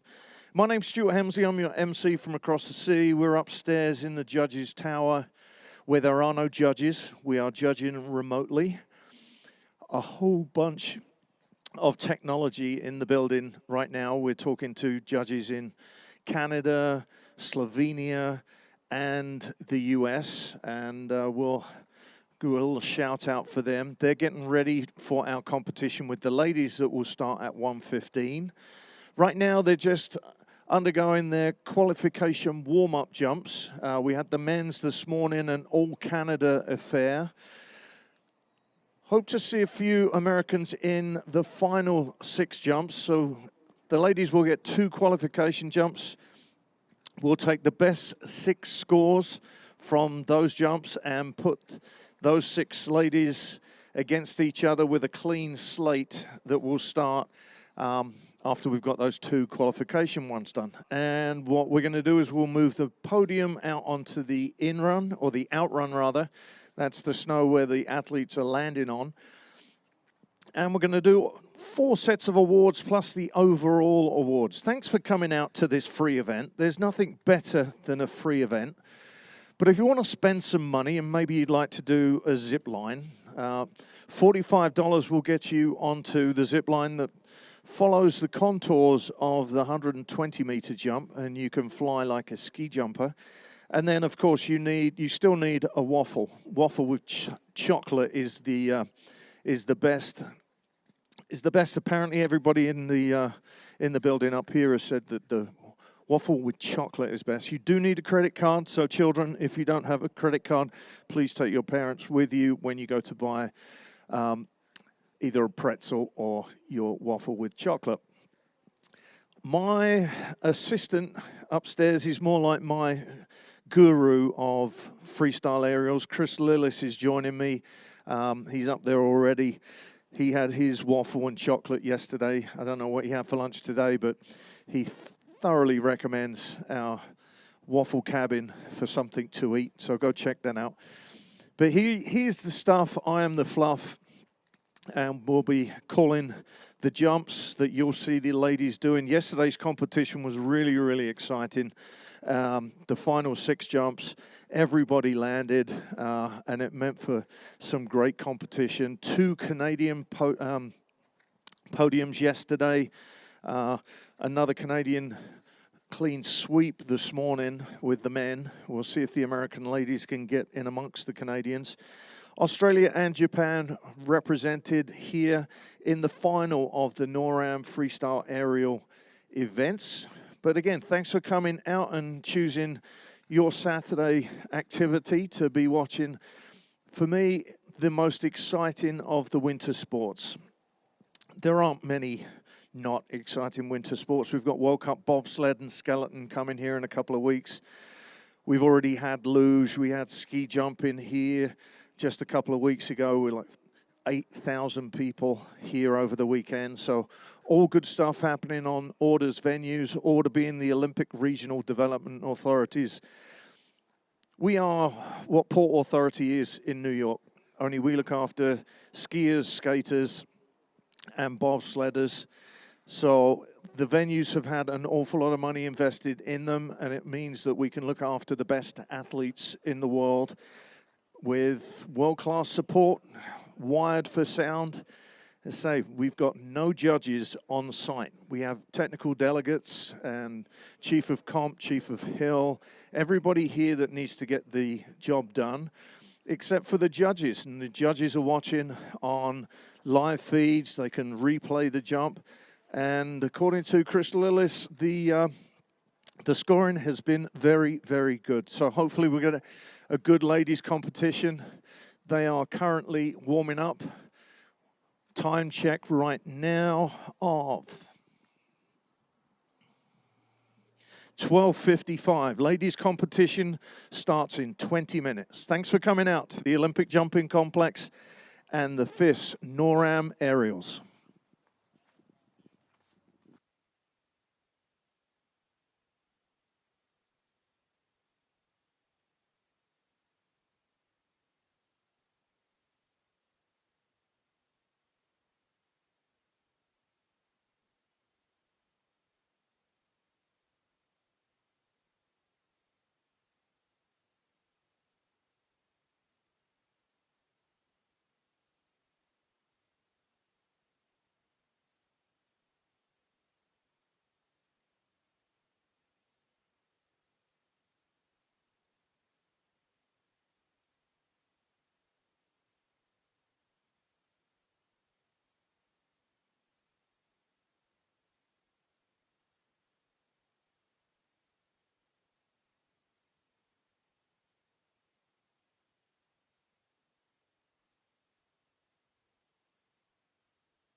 Time check 1:05. Competition set to start at 1:15. Training's over. If you didn't get your runs in, you didn't get your runs in. Here it's a little more. Well, it's a smaller group, It's right? a smaller group, and you know, a lot of them are just trying to get training. In World Cups, we just do it. I actually really like the way we do it on World Cup. It's just in run order, and it's 3 jumps, and makes it simple. And that's what we did for the ladies here, by the way. We put it back in order. Oh, they're going in order right now. Yeah. Yeah, it just makes that just makes it simple. You always know when you go. People aren't fighting over spots, or you know. And the only reason we didn't do it at the beginning is yesterday we started, you know, because of all the circumstances of lack of training Well, days. yeah, and I think that, like, just with the guys, some going up to the triple, some not going up to the triple, it was just a little bit, like, it would have been a little bit confusing. We were all over the guys around us were all over the place. This will help. Yeah. So you flying out of Montreal? Yeah, so we'll drive up tomorrow afternoon and Montreal to Turkey, 7-hour layover in Turkey, Turkey to Kazakhstan, get in Kazakhstan at 4:30 in the morning. It'll be a long travel. You don't get to have the in Kazakhstan, I think, trains and stuff places. Oh, we'll go tool around in Almaty and in different places. Is there competition in Almaty? Yep. Almaty's pretty darn cool with it. It's a cool place, like really nice people, food's pretty good, and there's some, you know, fun out of places I've been, it's definitely like, you know, it's up there. I like it in Kazakhstan. There was a ski orienteering world championships in Kazakhstan years ago. That was like a 6-hour train ride out of Almaty.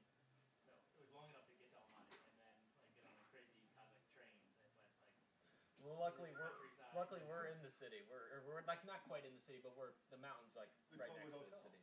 What? You're staying in the COVID hotel. I'm staying in the COVID hotel. I get like PTSD from going back there.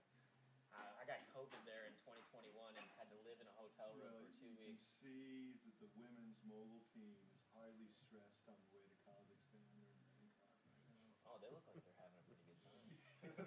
I think. Their tour is a little bit more glorious than ours is, you know, especially this year. But man, they've been killing it, especially the ladies team. Yeah. Whatever they're doing, they should keep doing it. Yeah, no, exactly. I agree. No, you're coming too, dude.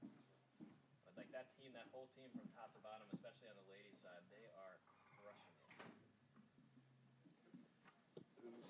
Who's doing well on the boys side? Well, Nick, like the 2 top guys are Nick Page and Cole, and they're doing all right. Nick Page had a few good results this year, but the ladies are like literally dominant. Like several podiums from different athletes. Like there's like multiple athletes that have like 6 or 7 podiums. If you're not a World Cup podium holder, you don't make the team. Yeah.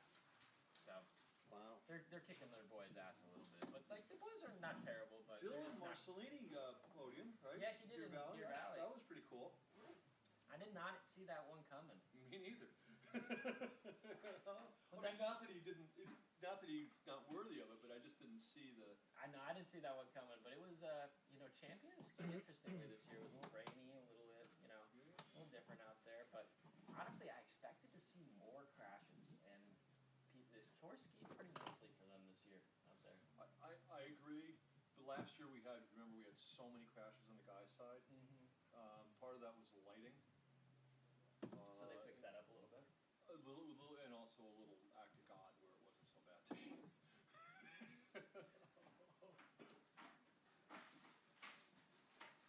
I did my World Cup tour of Allison Foam. Can I call you back on the way home from the ski Deer jumps? Valley. Now I'm back on the work schedule. Well, I was Alright. surprised that I'll see water you, building brother. that happened this year with how little snow they had leading up into the event. They did a great job of making that event happen.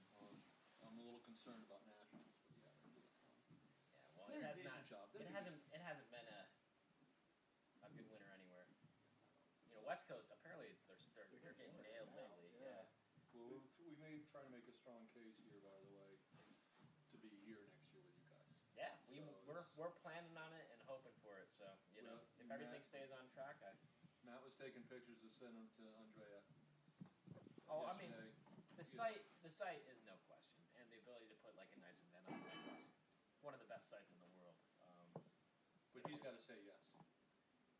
Let's say yes. And Lake Placid has to say yes. So. Well, Lake Placid has to say yes, but I guarantee you Andrea will say yes. Yeah. We just like this is Ordo wants it. We're just making sure. You know? But yeah, I hope Orta wants it, you know, and we want to come back for sure. I mean, we missed this event. Well, it was funny. I was writing the TD report, and the first comment that I had is all about Florida and facilities, well staffed with people that know their jobs. And know how to do. I mean, this site, like, if we were at a different place, like, there's no way they would, like, the jumps would have been put together this nice with all this rain and whatever. But like, how about in 50-mile-an-hour winds when driving rain, and these, you know, Guy and I are having dinner saying, there's no way they're out on the course. and these jumps, everything looks great. So, Built a new one. I mean, put forms up in that wind. I'm like, wow. and they know how to do it. Yeah. Okay, we'll keep the rain away. Yeah, hopefully we can rifle through these ladies. And Yeah. Ghouls. Oh, that's right, ghouls. well, we can try and Best do of our luck, Chris. we can try and do an aerials. Yeah, if I don't see you, thanks a lot.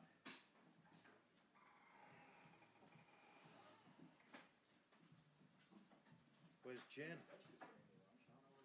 Where's Jen? You didn't get a lunch? No. Maybe someone the first course don't notice that. I went around with Brandy for a bit and nothing, so she called one and took it out. I was like, okay.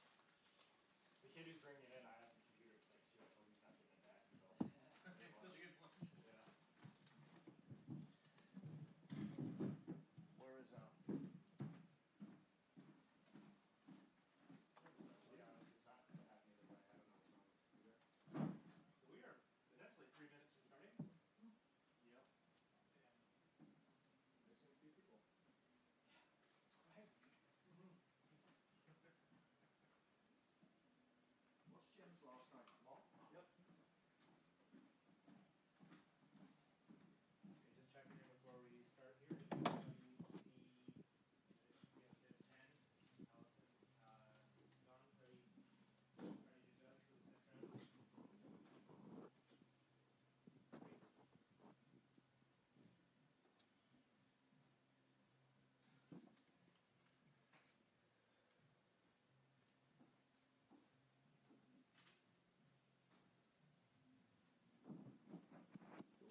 Jen what? You got her ready up? See where she is. She's probably working on the copy, working off the schedule. Okay, we're about 3 minutes from starting here.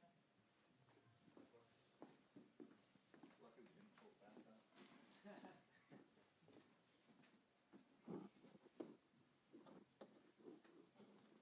We got all the judges, Ed? I don't think we're quite there yet, but. I say it's a lot better announcers sound down there now. I was sitting right in front of it when you did its mic test. Oh. Could you hear it on the phone? Yeah. You want to say hi? It's so easy, like if they just give us feedback during like Just a few minutes away from the start of our competition here. Women are finishing up their training. My name's Chris Lillis, announcing with Stuart Emsley, the MC from across the sea. I've heard a Lillis boy say that so many times. It's it's a pleasure to live here in town and have people like you go off to Olympic Games, come back with gold medals, and then we get to sit and hang out like when you were. When did you first start jumping in the pool? I probably did my first jumps into the pool when I was 9 years old. And I.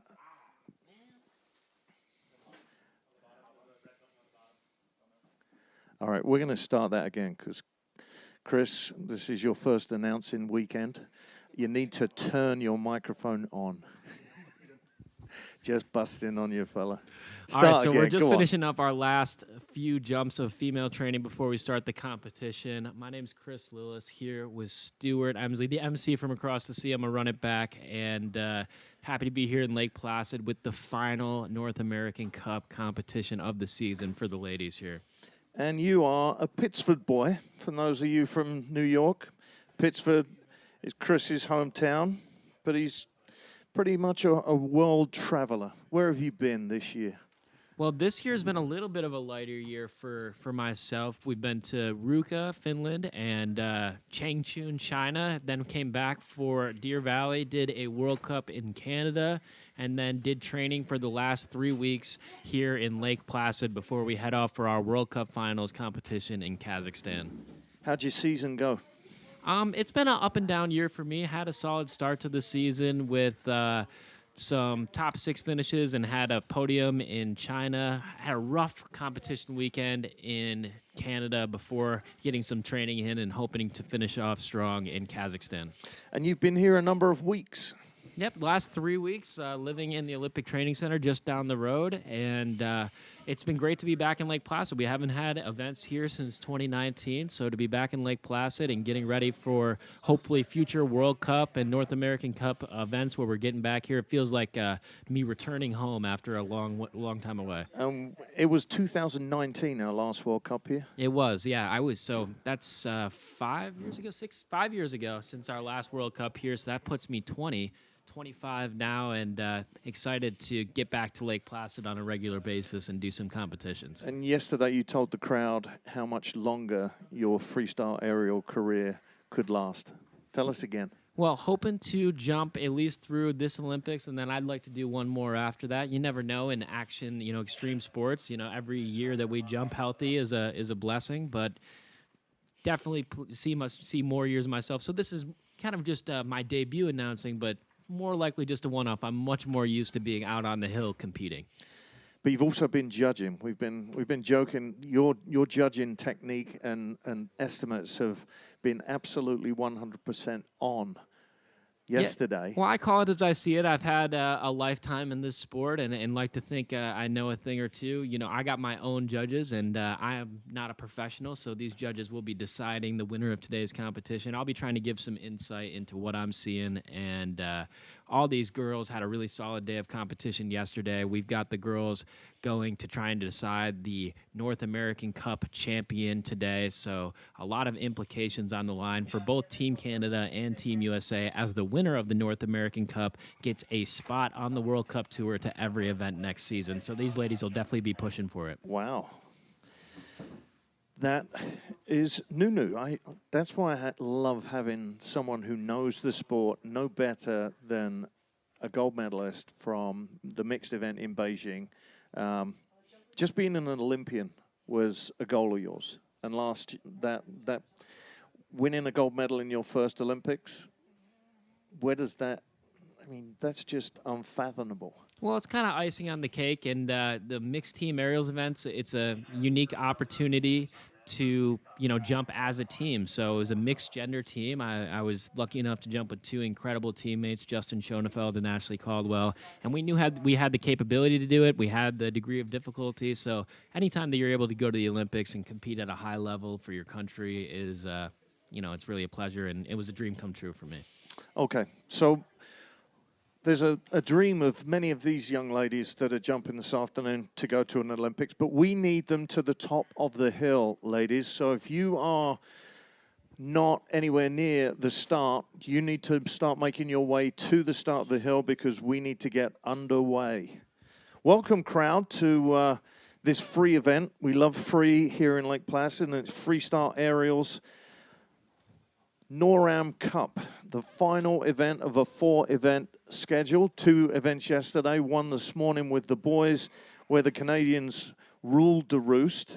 This afternoon, we're hoping to have a few American women amongst the Canadians. Yeah, it should be an action-packed event. We've got a few girls who are kind of fighting for that top spot on the tour rankings. This is the last day to it's moving day, as they say. So Tasia Tanner from the U.S. has a good chance. Alexandra Montemini, as well as Kira Dosa, are some of those top names, as well as potentially Charlie Fontaine, trying to make their way onto the top of the tour rankings and get that spot on World Cup next season. And we have Olympian ladies in the field today. Well, I'm not sure. Do we have any Olympians? So Marianne Thaneau, who jumped in yesterday, is not in today's event. Jumping. So we are a little light on our Olympian quota in the female event, but I guarantee you that you're watching future Olympians in today's event. All of us, whether you're at the back end of your career and have been competing for decades on World Cup Tour, or whether you're just getting started out, go through the process of competing on the North American Cup Tour and competing in Lake Placid, namely. And so we're going to get this competition underway in just a few moments. Back leg.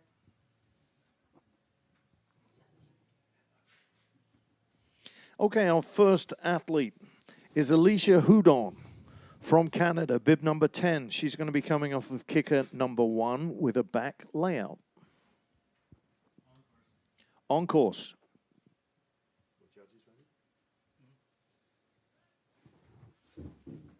And a wonderful back layout to get the competition started from Alicia. Very lofty jump, quite a bit of speed. You see at the beginning of the jump, she had her arms up above her head, stretching it out, putting it right to her feet. And that's going to be a really solid score to get things started, especially in this weather. Some of the girls on the single really looking for high execution, and the girls on the double kicker pulling, twisting double backflips are going to be a little more risk reward with this weather, you know. Should be some lands and some crashes, but solid scores from the girls on the single will certainly help potentially get them into that final round of 6. What was that, Jen? Lay full. Kicker 2. Our next athlete is a colleague of yours, Chris Tasia Tanner, representing Team USA, bib number 2 off kicker number 2 with lay full.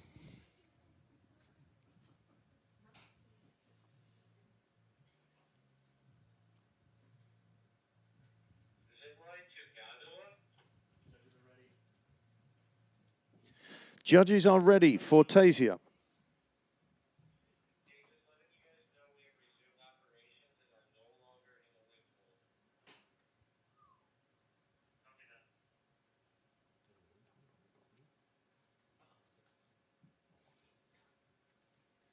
On course.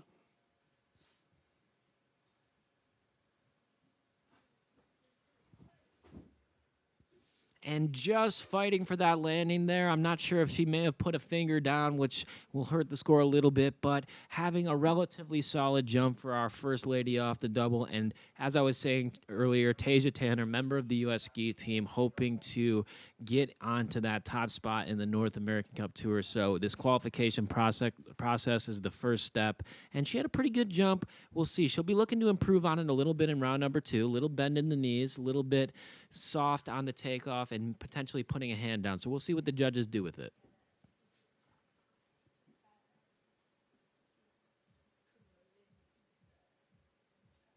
You got a jump, Jen?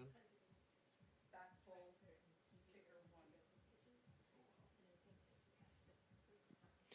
1. Our next jump, while we're waiting for scores to come through, is from Team Japan, Ruma Igarashi, whose brother jumped this morning. Yeah, her brother had a very nice competition this morning, put down some triple and double twisting, double backflips, and Runa will be looking to build her confidence, finishing up the season here for Team Japan, put some jumps to her feet.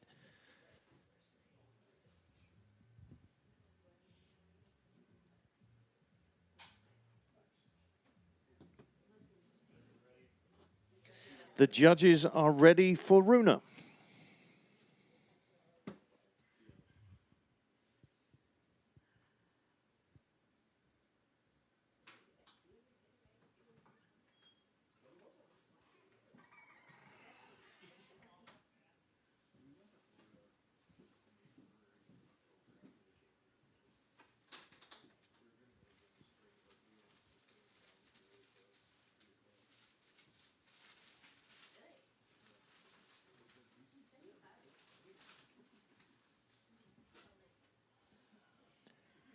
And Runa is on course.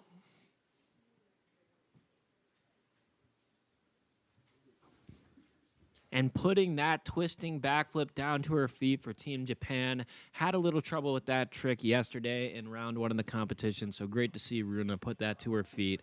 And a slightly higher degree of difficulty than Alicia's, so we'll see what the judges do with it in a raw score. Kept the body line mostly straight and an excellent landing. Lay tuck, kicker 3.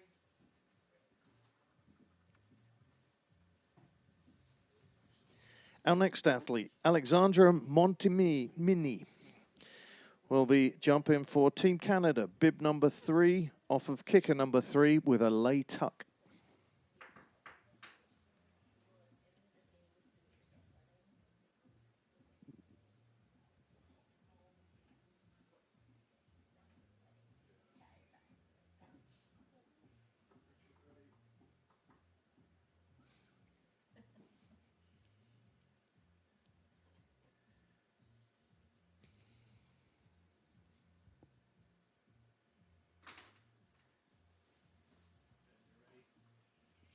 Judges are ready for Alexandra.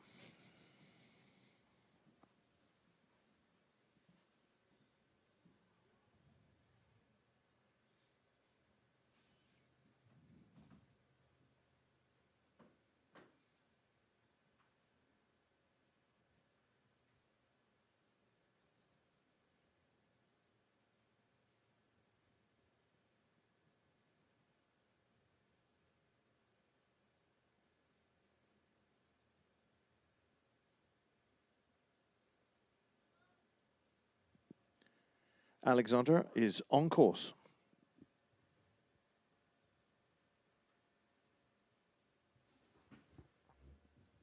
And having some trouble on the landing there, just missing the takeoff a little bit and pulling it through and not getting out in time for Alexandra. We got some scores in. Tasia Tanner going into first place with a 62.06. Alicia Hudon with a very nice score on a back layout of 56.78, just a few points off of perfect. And Runa Igarashi in third with a 55.43.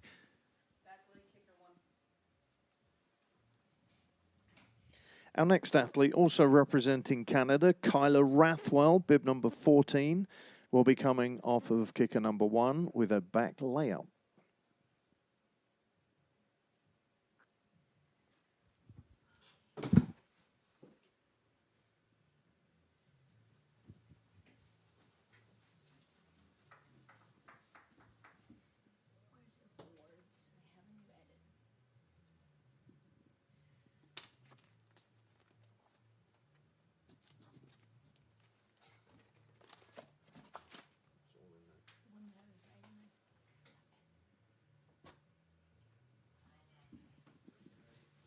Judges are ready for Kyla Rathwell.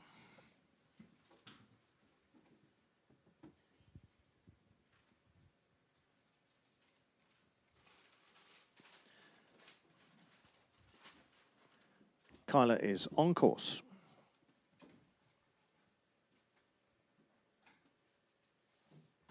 Wonderful jump there from Kyler. Another big, lofty back layout, putting it down to her feet. I'm not sure if that will jump in front of Alicia, but these are great opportunities to compare those two jumps together for the crowd down at the bottom and those watching at home. Very nice layouts with excellent landings. Just a slight splay of the feet for Kyler, but a very solid jump, and she's been jumping well all weekend long. And thanks again, the crowd from Canada turning up with their signs. Our next athlete, Elodie Caron from Canada. Same jump, same kicker. Kicker number 1, back lay.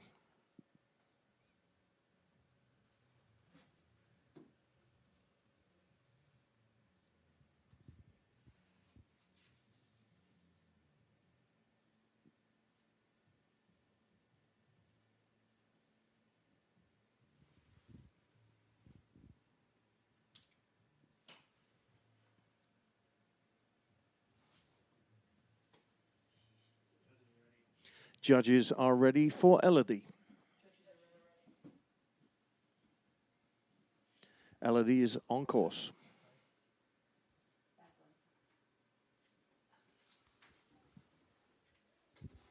And another landed back layout there. These Canadian girls who have been on the development tour together, they're teammates, they train and develop together. And so they're having a little back layout competition in the beginning of round 1 of competition. Score in for Kyler Rathwell, 52.27, currently putting her into 4th position.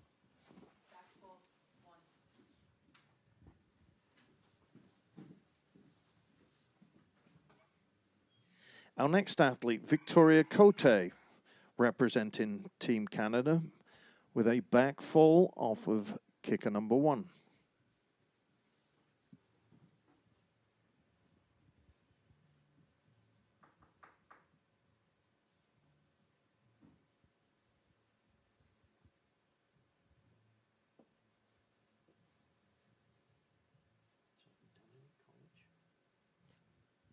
Yeah, I went to sophomore.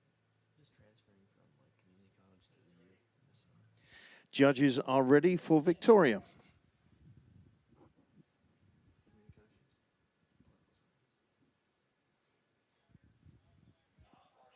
On course.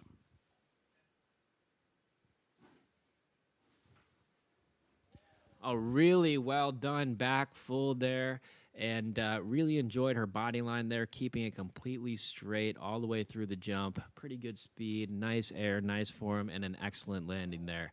I would not be surprised if that took the lead for today's singles. Back lane, kicker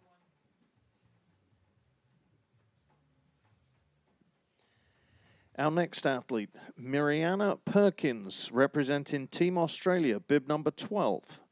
Back lay off of kicker number 1.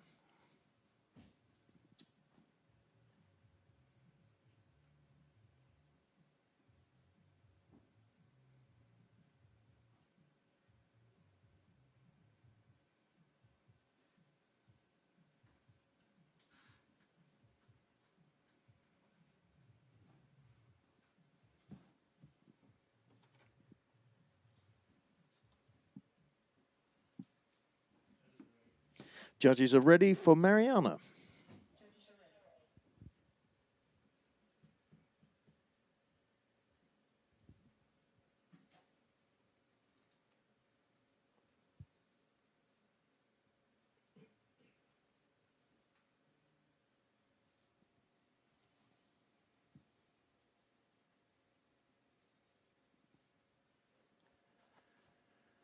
ready. On course.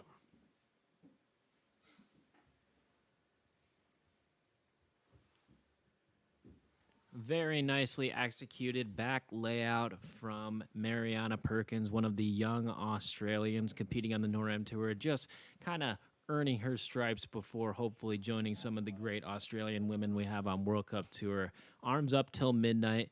And it came to a nice tee, dropped the chest just a little bit on landing, but overall, very nicely performed jump. Same jump.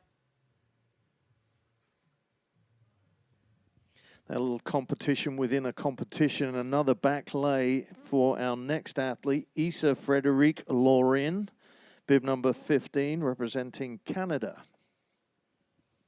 Score in for Victoria Cote, 58.42, taking the lead from the ladies on the single kicker and jumping her way into second place.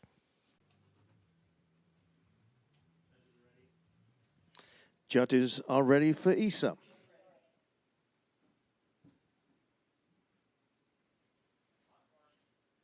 On course.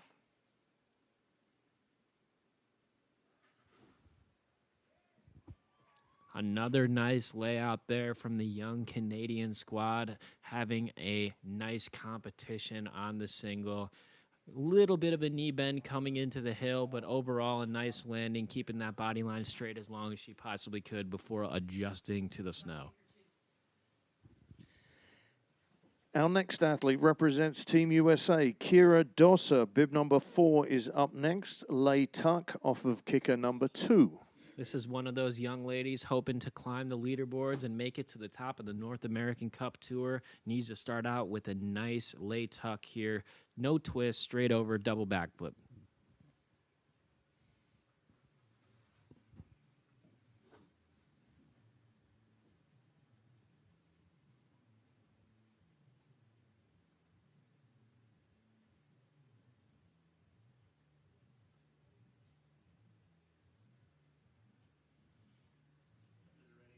Judges are ready for Kira.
Kira is on course.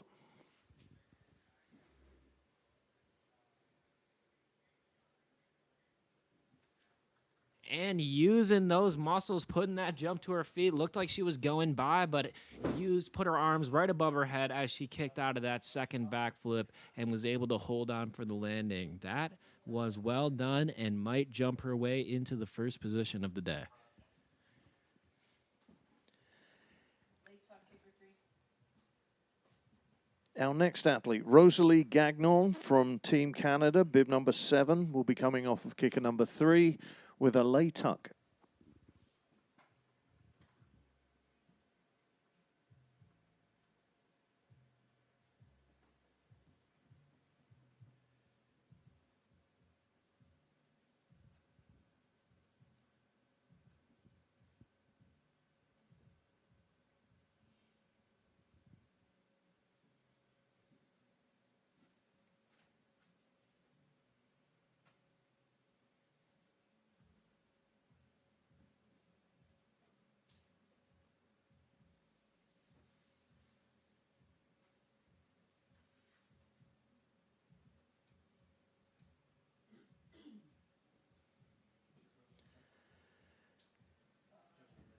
Judges are ready for Rosalie Gagnon.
On course.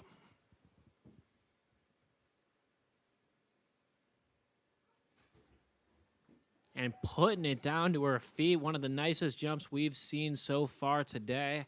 Great lay tuck, and that is going to be our new leader. Very well done. Score in for Kira Dosa, 62-66, taking over the lead from Tasia Tanner. Back full 1.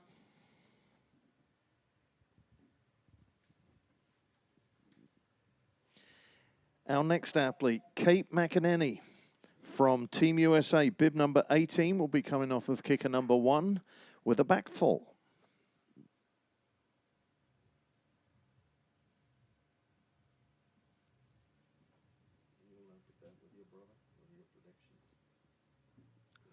I don't think anybody take my other S out of it.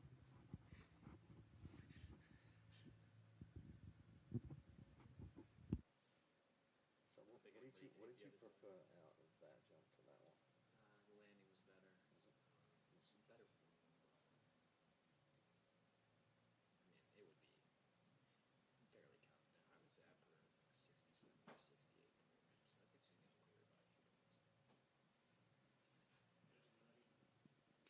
Judges are ready for Kate McEnany.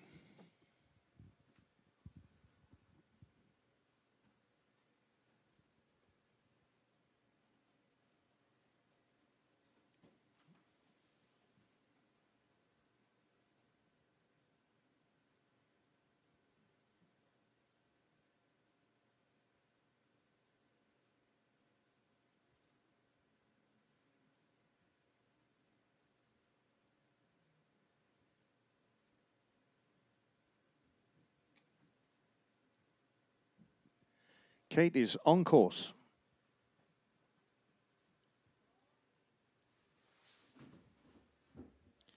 Very nicely performed, back full for Kate. You know, she was on the double yesterday, getting some experience on her double flips, lay tuck and lay. Now going down to the single, practicing some twisting maneuvers, and that's a lot of what the NorAm Tour is about: is developing these young athletes, getting them ready to move on to bigger and better tricks as their seasons go on. So great jump for Kate there. We have a new leader, Rosalie Gagnon, with a 69.68 on that back lay tuck.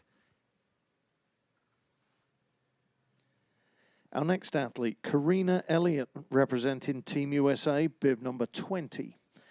She'll be coming off of kicker number 2 with a full.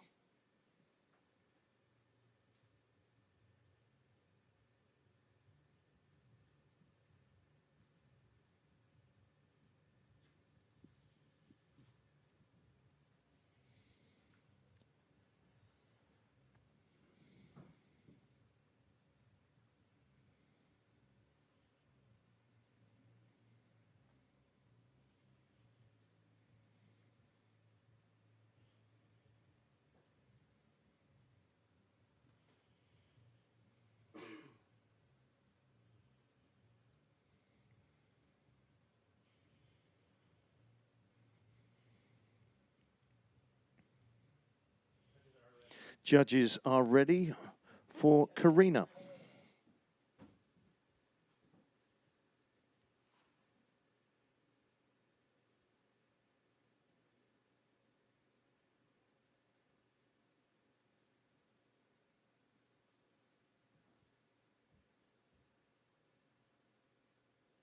On course.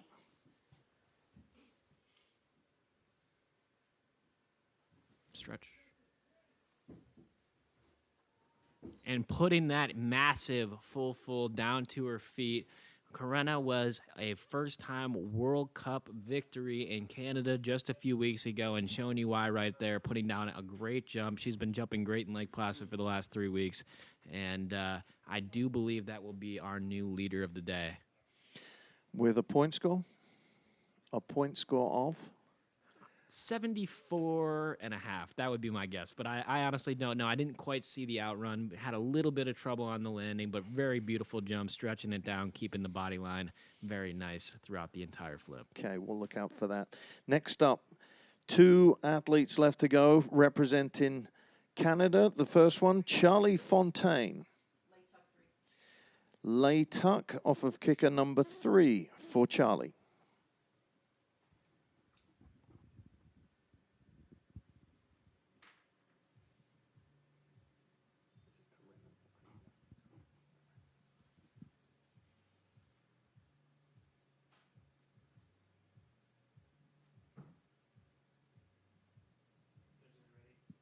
Judges are ready for Charlie.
Charlie is on course.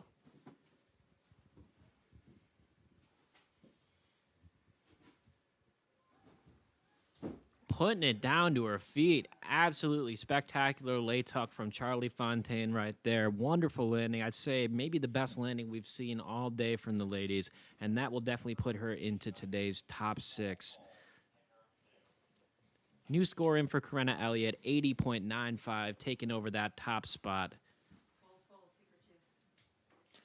1 athlete left to go representing Team USA, Megan Smallhouse.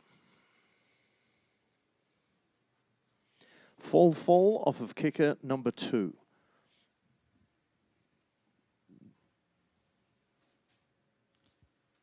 Megan was this year's U.S. national champion, also jumped her way onto the podium yesterday with a wonderful full, just barely beaten out by Marianne Thaneau, and looking to have another solid competition before we head to World Cup finals in Kazakhstan next week.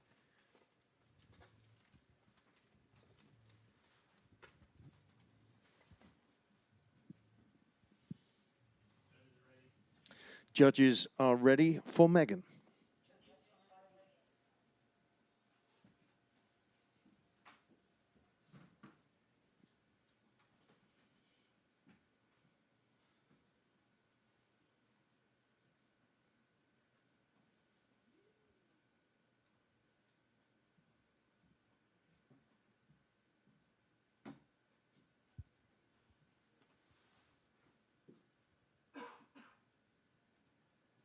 On course.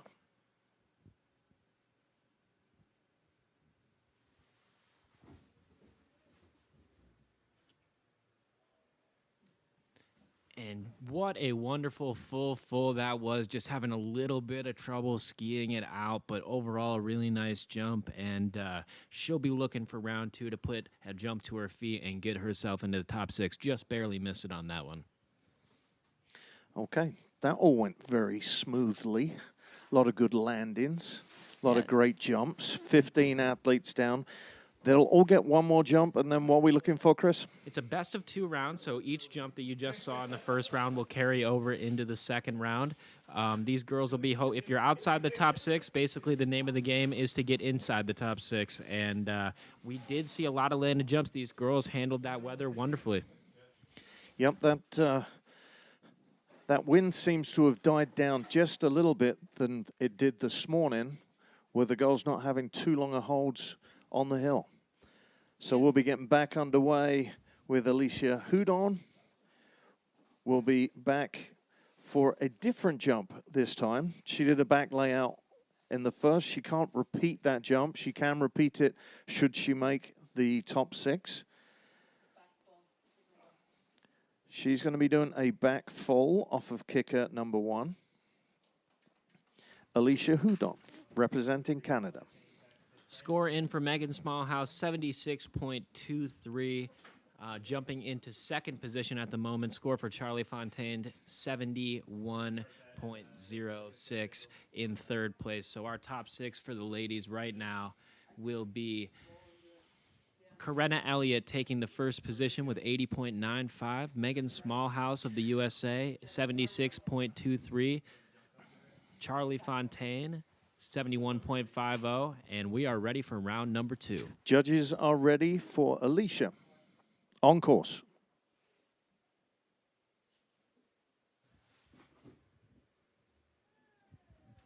Putting that back full down to her feet, stretching it down, and landing that twisting backflip. So 2 solid jumps out of Alicia today. She's got to be proud of that. Tasia Tanner is up next. Team USA, bib number 2. Off of kicker 2 with a Lele. Love this jump. One of the more visually appealing jumps. We have 2 straight over backflips, trying to keep it straight the whole time, and she is our current bubble score of 62.06. So hoping to put down a slightly better jump, give herself some breathing room to get into that final.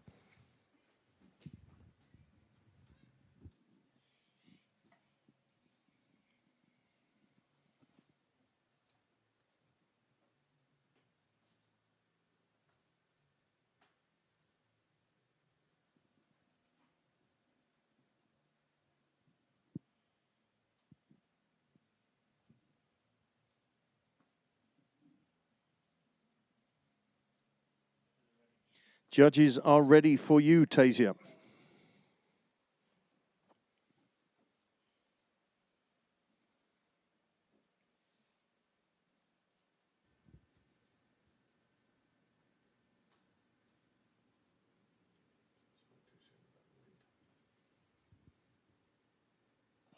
On course.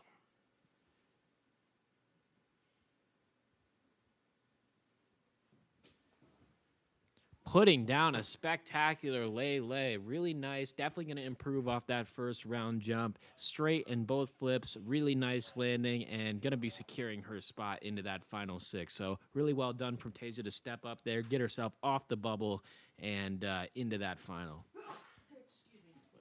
Lay kicker 1. Next up is Runa Igarisha from Japan. Bib number 13, coming off of kicker number 1 with a back lay.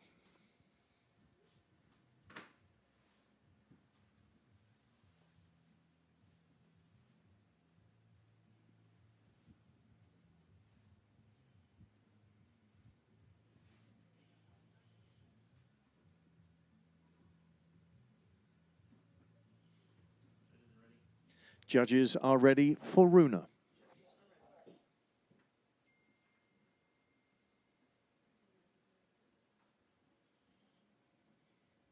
On course.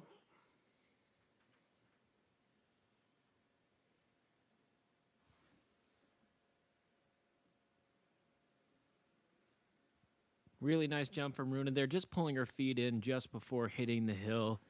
And we'll be keeping that first round score of that back full. One of the better jumps we've seen from her this weekend in the first round, and she'll be riding that score for the rest of the competition. Back lay kicker 3. Next up, Alexander Monmini from Canada with a lay off of kicker number 3, bib number 3. Another beautiful lay coming up and a huge jump for Miss Montemini trying to make it into that final. Needs to improve on her score from the first round in order to make it in. Current bubble score is Kira Dasa, her lay tuck at 62.66.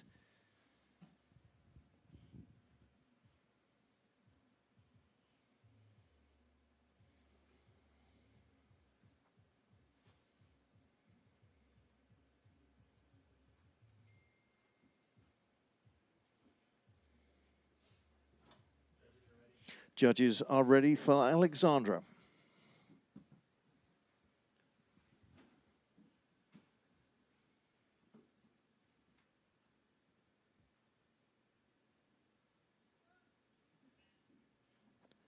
On course.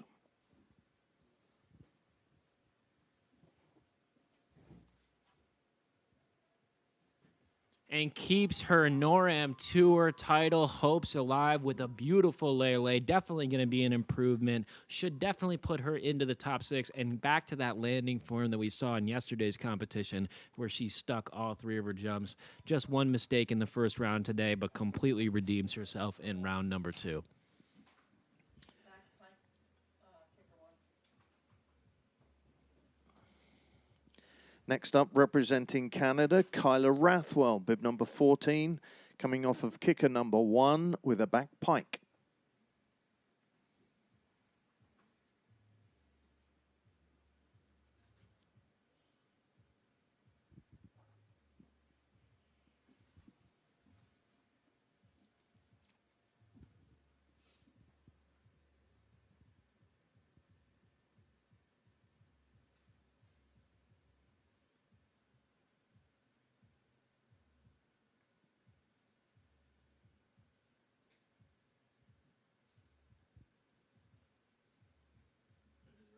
Judges are ready for Kyla.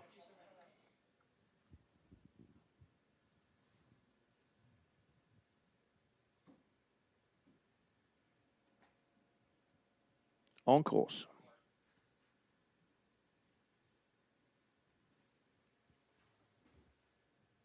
Really nicely done back pike. If you see her as she leaves the jump, she pulls her feet right up to her hands for a piked position, kicks out of it, put it right to her feet. Really excellent landing, very little compression.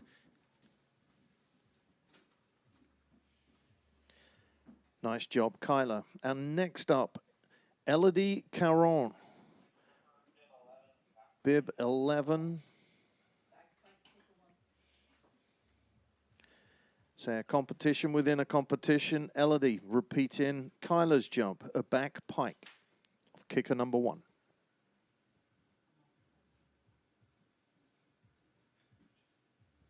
Just try scoring another race at the same time.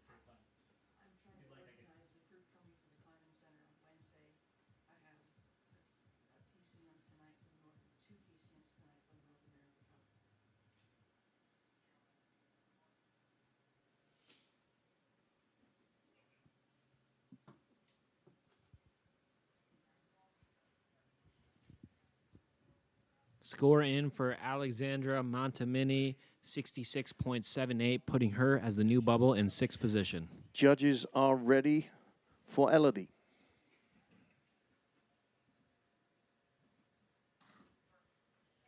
On course.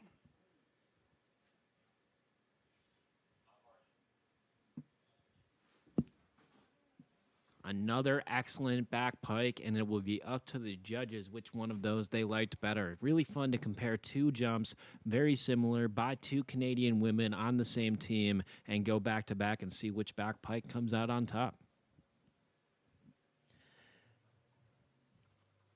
Next up, Victoria Cote representing Team Canada, bib number 16.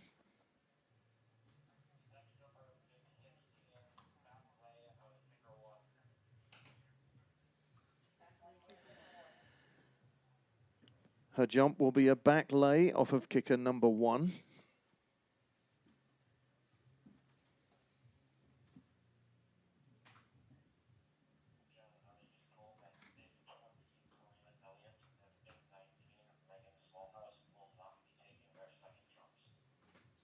ENS for bib 20 and 19. Copy, thank you.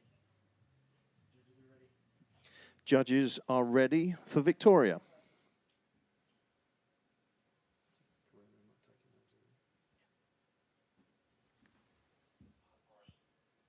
On course.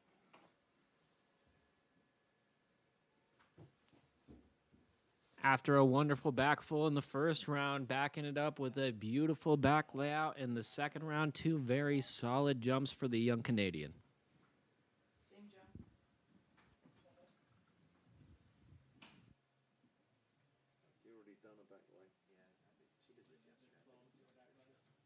Yes.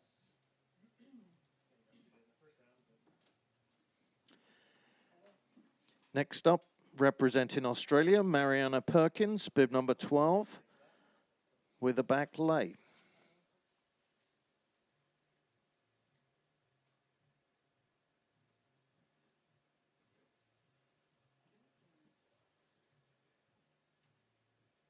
You want to manage a golf or tennis tournament on your person? I can organize and run the hell out of those. Please. Judges are ready for Mariana.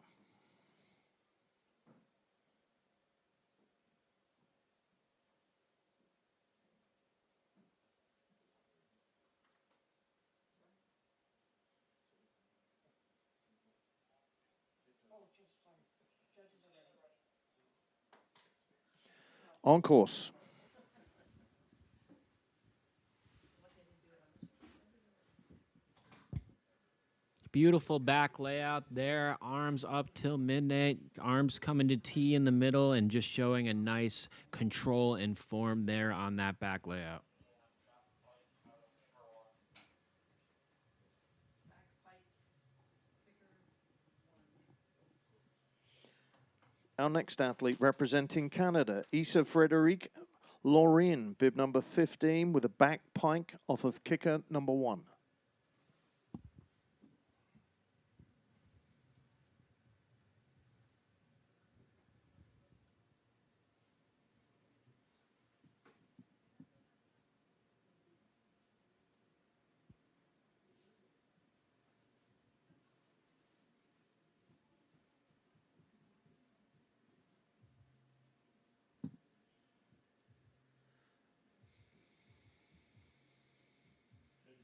Judges are ready for Issa.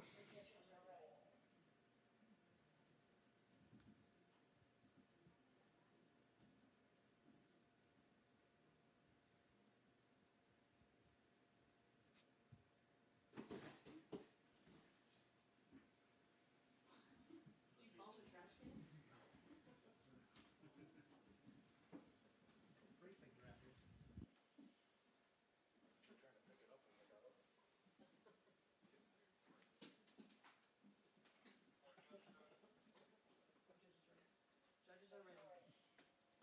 Judges are ready. Judges are ready.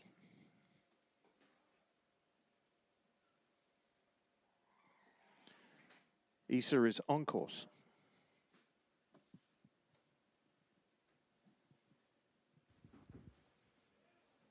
Very nice back pike. Nice coming off the jump. Nice quick pike position, kicking out strong and confidently putting it to her feet. Very little compression. Very well done.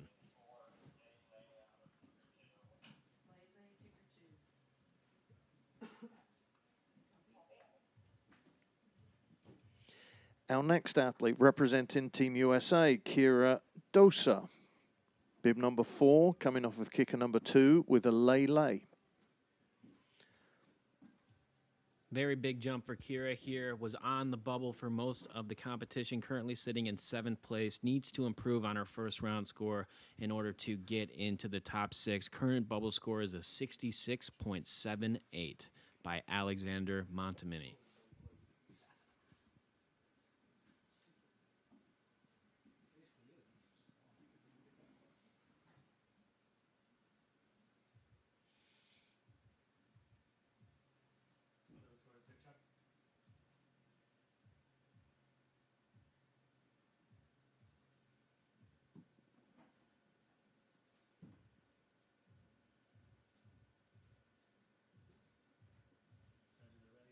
Judges are ready for Kira.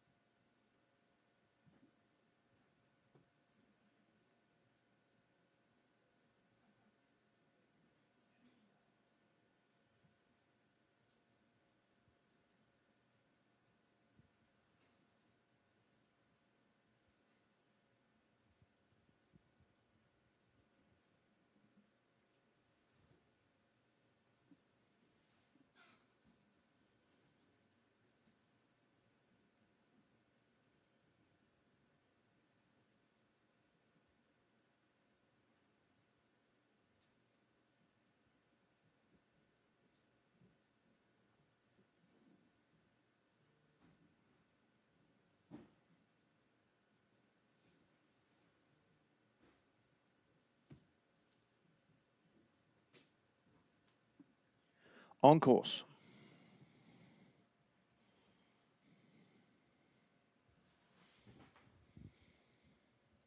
Boom! Amazing lay under pressure for Kira Dosa. Needed it, needed to have it, and I think she got it. Really nice form, sticking the landing, and we'll see if that can move her back into those top 6. Currently sitting in 7th, needing to beat the score of the lay by Alexander Montemini, 66.78. Rosalie Gagnon up next, representing Team Canada.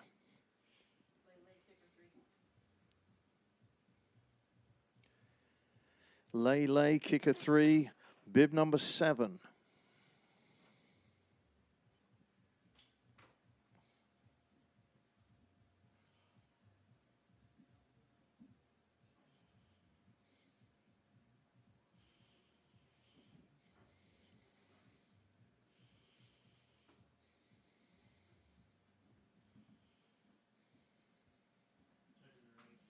Judges are ready for Rosalie.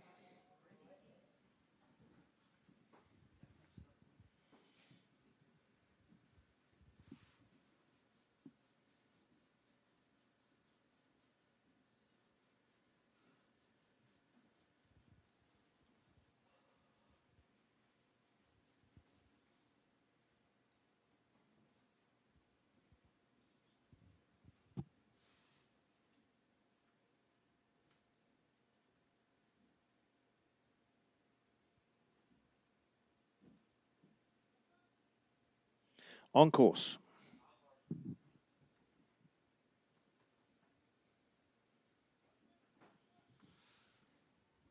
And having just a little bit of trouble on the landing there, coming from the takeoff, just a little bit of what we call a buckle. That's when you bend your knees right off the jump.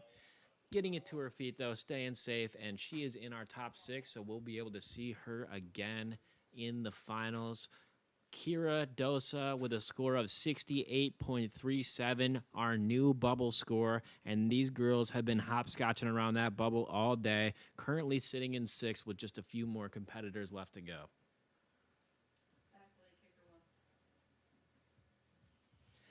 Our next athlete, Kate McEnany from Team USA, bib number 18, will be coming off of kicker number 1 with a back lay.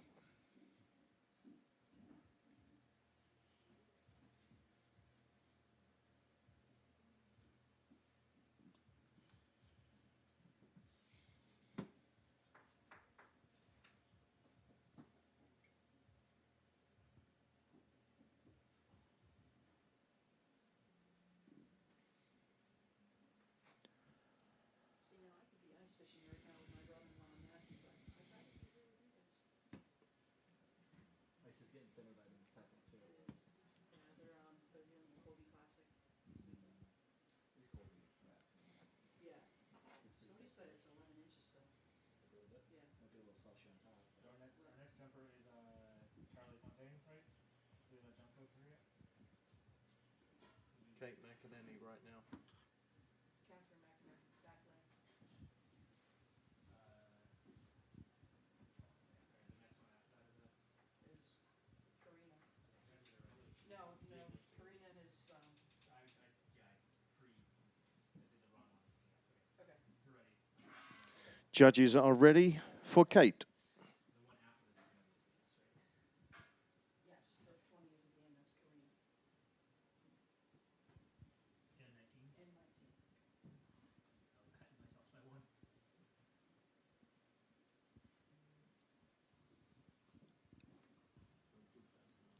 Exactly. We're going way too fast, we can't keep up with ourselves. What happened? Did your judge get better internet all of a sudden? It seems like it. I don't know if there was a Went into conversation the during the resort. break that Yeah. I didn't hear. I'm like, get your ass together. I think he could feel the bueller coming on. You should do it on the last year. On course.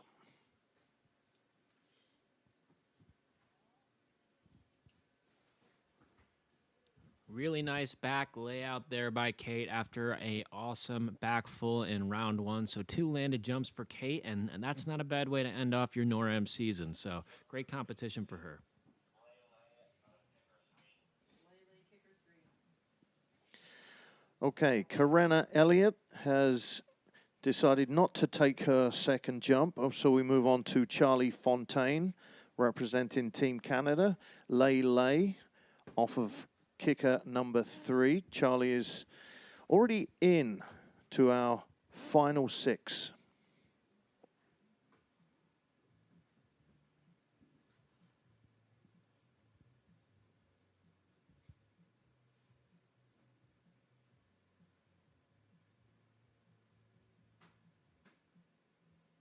You had to say it's not Judge Flores stuff.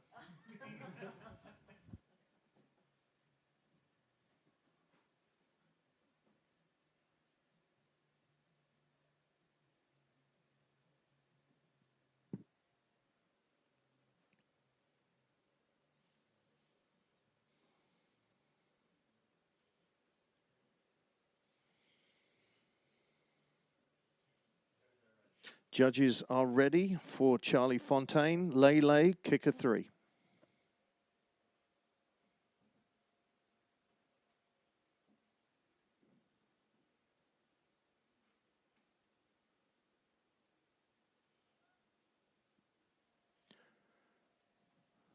On course.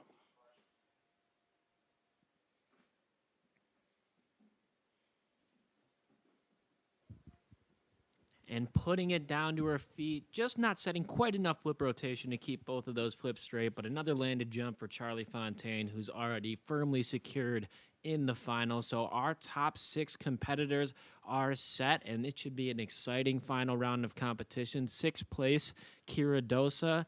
5th place, Rosalie Gagnon. 4th place, Tasia Tanner. 3rd place, Charlie Fontaine. 2nd place, Team USA's Megan Smallhouse. And 1st place, Karina Elliott. So this will be our final 6, and a lot of NorAm Cup title implications on the line for this final round.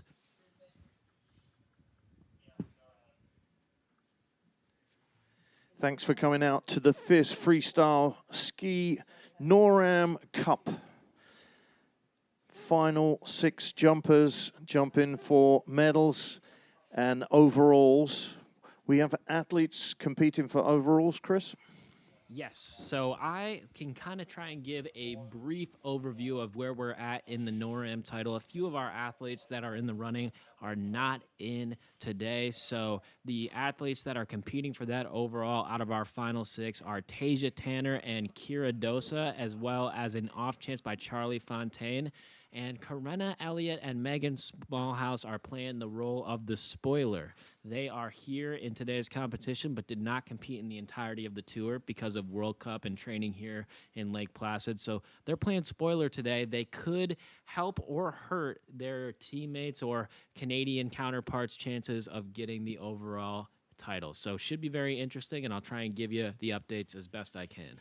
And we'll be jumping in reverse order. So Kira Dosa will jump first. Rosalie Gagnon will jump second. Tasia Tanner will jump third. Charlie Fontaine, fourth. Megan Smallhouse, fifth. And our final jump will be Karenna Elliott from Team USA.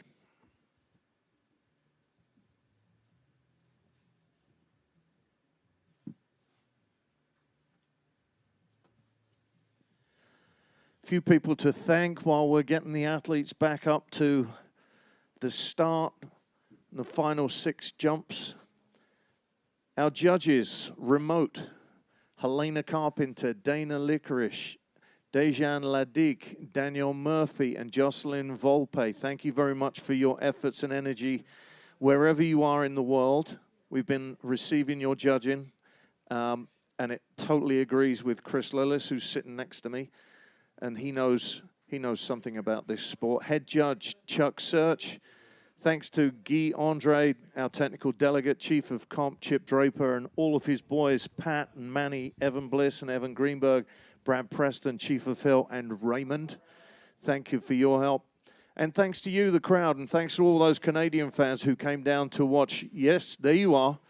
We've got you all fenced off. Make sure you come down and watch the future athletes next year. Maybe a World Cup, Chris. I hope so. You know, the Team USA has enjoyed so much training here in Lake Placid. The crew, the staff, the event, and just everybody putting this on is done a phenomenal job, and we hope to get back here for many more competitions in the future. We are ready for Kira Dosa whenever she makes her way to the top for the final jump.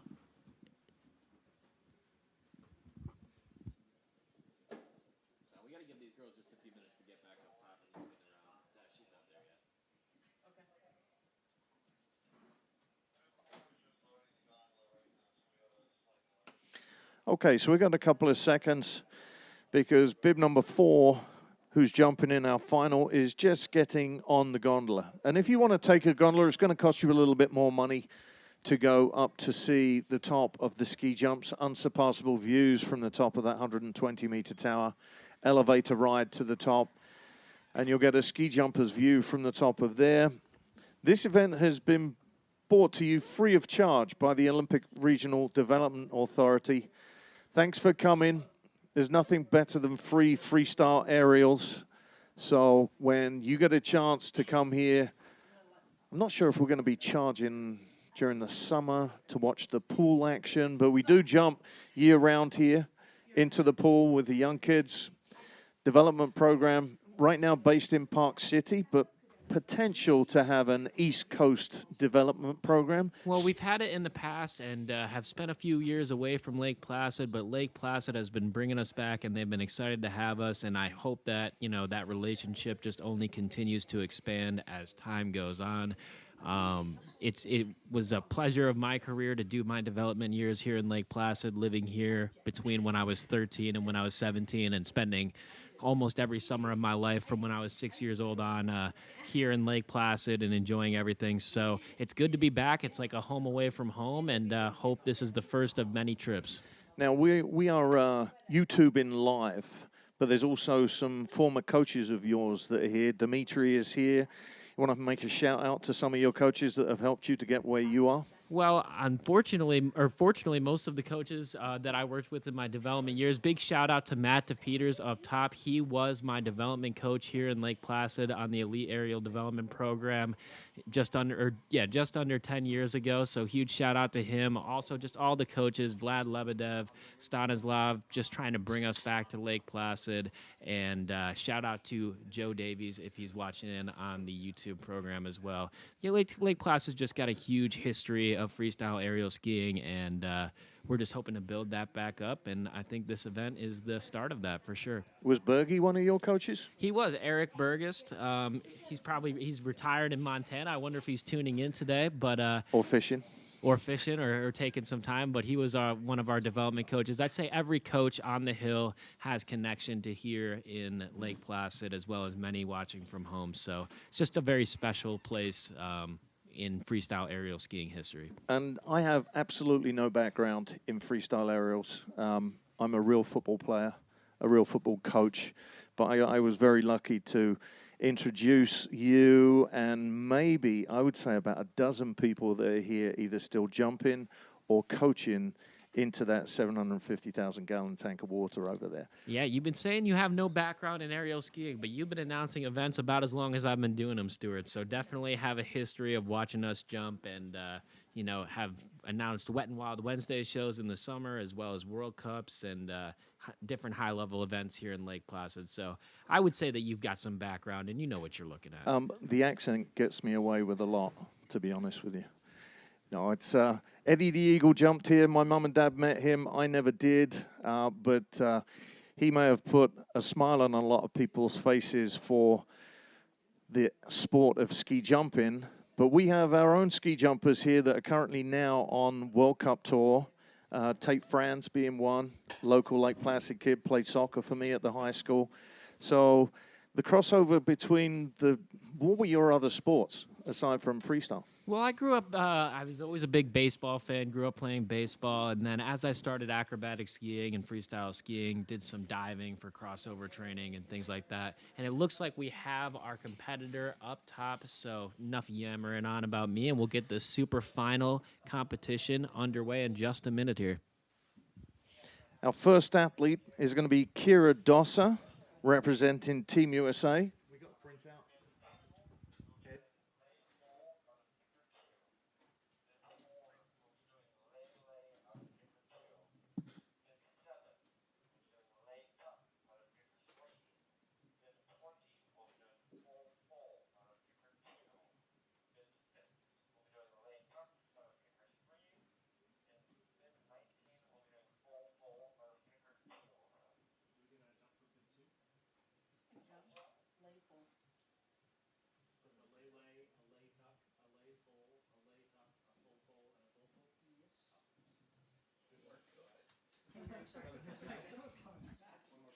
Okay, Kira Dossa, bib number 4, Team USA.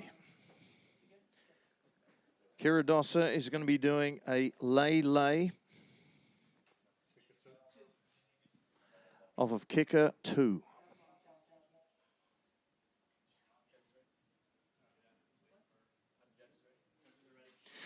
Judges are ready for Kira Dossa.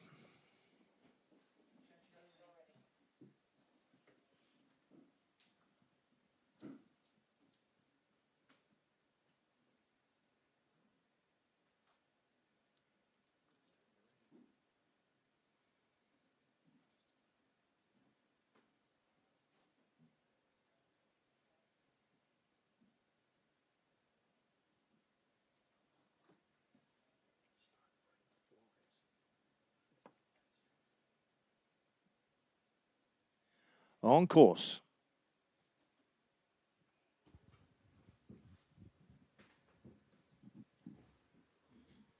And putting it down to her feet, a little bit of a form break as she went through that second flip, just adjusting for the hill there, but putting the pressure on for the rest of the field. Landed jumps certainly play, especially in bad weather, so great competition for Kira, and we're just going to have to see where that ends her up.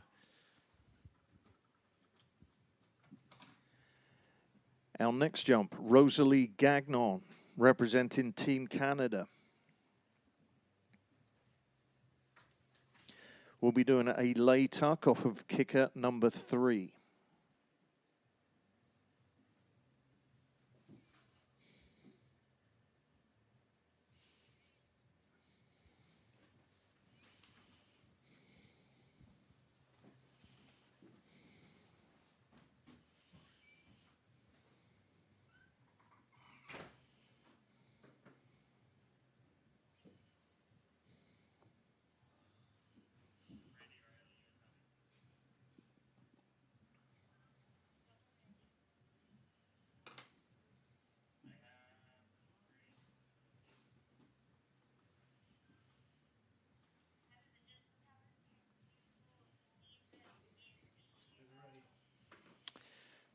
Judges are ready for Rosalie Gagnon.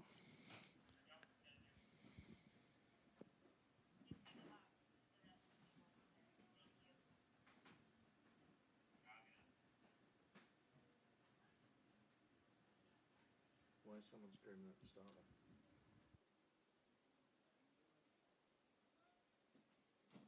On course.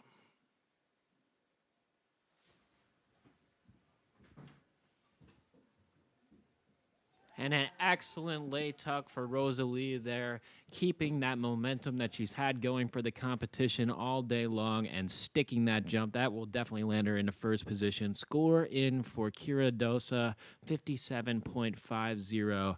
And I think that will be overtaken by Rosalie with such a spectacular landing. Great lay in, keeping it straight all the way through. Quick tuck and putting it to her feet. Our next athlete represents Team USA, Tasia Tanner, bib number 2. Will be coming in with a lay full. Degree of difficulty a little bit more difficult than the last jump. Yep, some of these U.S. national team girls are going to be throwing some higher degree of difficulty. Tasia will have a twisting double, as well as Corinna Elliott and Megan Smallhouse. This is a huge jump for Tasia, as she has a very good chance with the land to put that down and get to the top of the NorAm Tour podium. So stay tuned, and let's see if she can pull it off.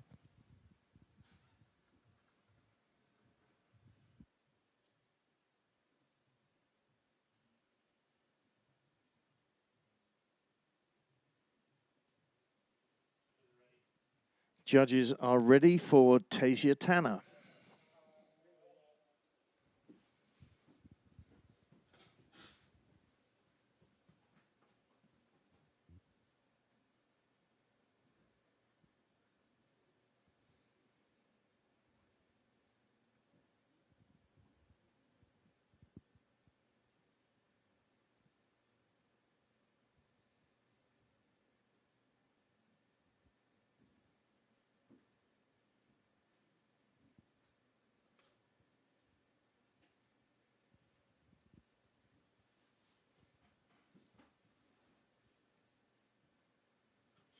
On course.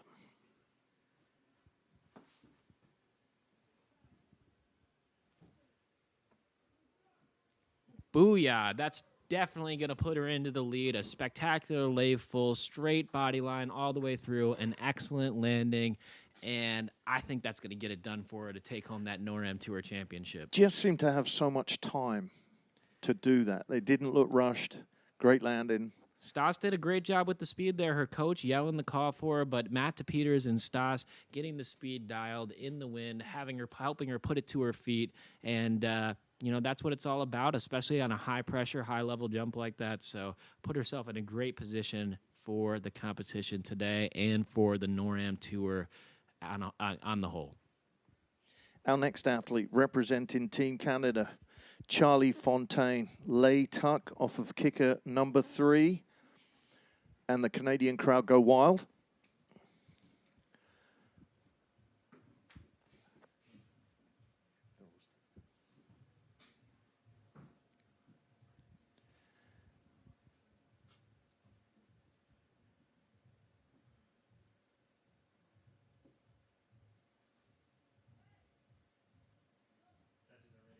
Judges are ready for Charlie.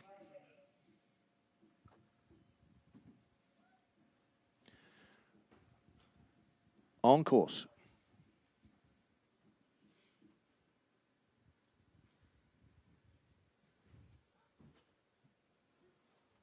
Just a little bit of trouble on the landing there from Charlie. Really well executed lay tuck. Nice lay in, keeping the body straight. Quick tuck coming into the hill and just overpulled it just a little bit, and those skis squeaked through. So not the jump she was looking for, but overall a very solid weekend of competition from Charlie.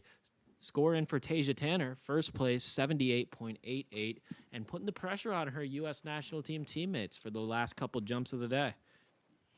Our next athlete, Corinna Elliott, bib number 20. She'll be coming off of kicker number 2 with a full.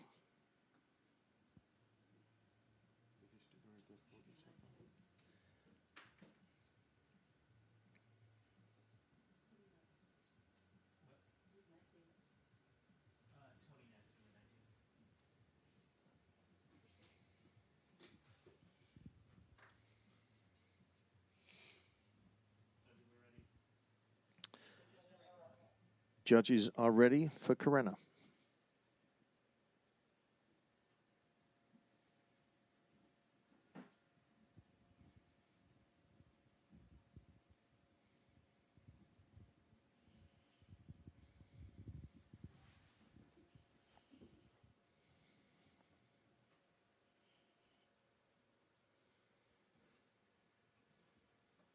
On course.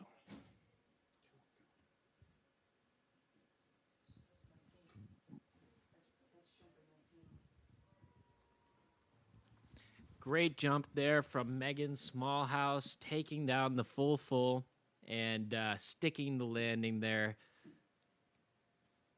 And Megan had a really nice jump in the first round, taking it again, U.S. national champion from this year. I think we had a little bit of a mix-up in the announcing of the names, but that was Megan Smallhouse for Team USA. Really nice full, and I think that'll put her into the top spot with only one more athlete left to go.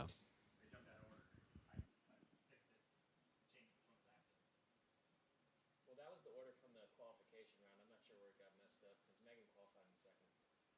This is the order the software put it into, so I don't know. I don't touch it. I just click the button. It's okay. We'll just. I didn't do it. I'll figure it out. Little software glitch. I have no idea how it does that. I just click the button. You sure you didn't want to meet the guy that made that software? I may. And finally, the computer has taken over the judges' tower. That was Megan Smallhouse, bib number 19. Karenna Elliott is about to jump right now. But right now, we're sitting in first place, Megan Smallhouse. Second place, Tasia Tanner. Rosalie Gagnon in third. One athlete left to go, and the judges are ready. No better way to learn how all the buttons work than to have to do it right. Oh, yeah. The wind is down. Hit it.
Our final athlete is on course.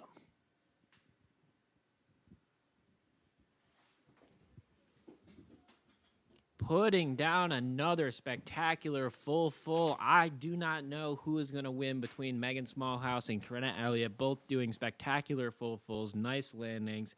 And, that's why they're U.S. national team members. Megan Smallhouse, U.S. national champion from this season, and Karenna Elliott won her first World Cup in Canada just a few weeks ago and has been jumping amazing. And that will round out our competition. It will be a USA sweep, and I can announce that Tasia Tanner will be the winner of the North American Cup Tour this season. So edging out Emma Wise from Germany for that title and guaranteeing herself World Cup spots to the entire World Cup Tour next year. Nice job, ladies, as we wait for Karenna's score to come in. Chris, thank you very much for your time, young man. It's always a pleasure and never a chore when I get a chance to hang out with someone as knowledgeable as you. But it's been a while. We haven't spent this long together ever. Well, usually you're the one announcing me in the competition. I feel a little bit out of my element here in the booth, but enjoyed the opportunity to critique my fellow jumpers and talk about this nice young crop of aerial skiers that are coming up through the pipe for both Canada and the USA. Well, hopefully the next time we see each other, it'll be a World Cup. Yep. Right here in Lake Placid. Normally in January. It's under the lights. Little crazy under the lights. 5,000 people here. Last time you were here in 2019. And we'll get the family back in town. Yeah, well, you know, it's always a pleasure to jump on home snow, and especially a place as special as Lake Placid. So I know that Team USA is hoping that that'll happen as soon as next season. And I definitely will not be in the booth for that one. Hopefully being on the hill, and it was a lot of fun. So Corinna Elliott's jump wasn't as good as Megan Smallhouse, according to the judges. 85.68 was Megan Smallhouse's score, and 82.53 for Corinna Elliott. Tasia Tanner, as Chris said, the overall NorAm champion, 78.88. No Canadians on the podium for the first time in 4 events.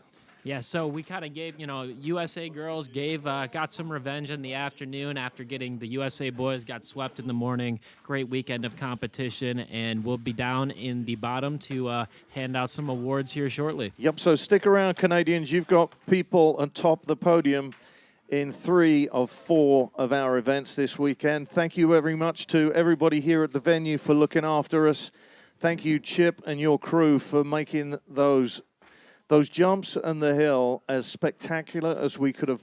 It couldn't have been any better. It really was a wonderful event. Made it through the snow. Looks like the rain's just starting to get down, so good time to finish up this weekend's events, and hopefully we'll be back flying high here soon. Thank you, Ed, from Bullet Timing, for everything that you've done. You've pulled the whole thing together with a little squeak at the end, but other than that, it's been a good 2 days of jumping. My name's Stuart Hemsley, along with Chris Lillis in the announcer's booth, formerly the judges' tower, but we have no judges here. Thank you to the judges, Helena, Dana, Dejan, Daniel, and Jocelyn, for your help wherever you are in the world.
Athletes, if you would make your way to the outrun for awards. Athletes to the outrun for awards. Thank you.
have a... Is Rebecca here? Yes, but Ashley did not end up coming. Do you have the pin? Ashley didn't come, so I'm going to make more of a mess of this for you again. This is like the messiest. Do you want me to write it on this one? No. Or no? Okay, just Scribble add on it that to one. my... Okay. No. But it... Excuse my French Canadian friend. No.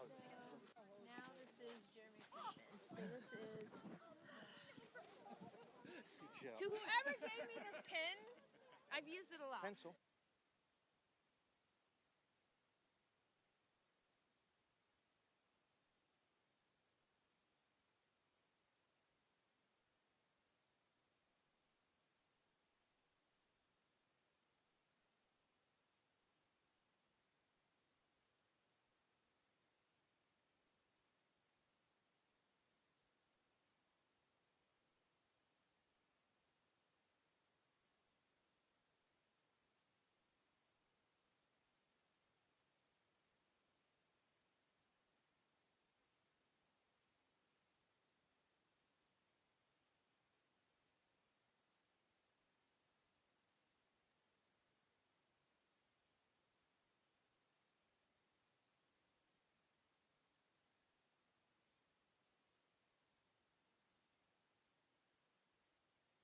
Check, check.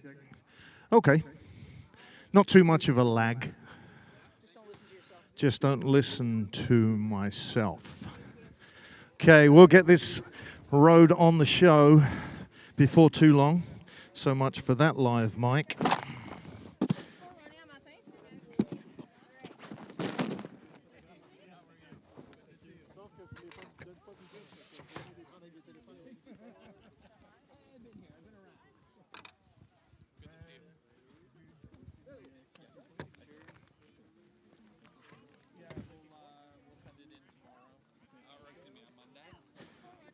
Is everybody present? We'll send the same out to all the judges. So for awards, you have Guy, Jeremy Freeman, and Rebecca Dayton. I just added Jeremy down here. Okay. So no Ashley. We have Guy, Rebecca, Jeremy Freeman. Jeremy Freeman is the director of events for the Olympic Regional Development Authority. We'll work it out.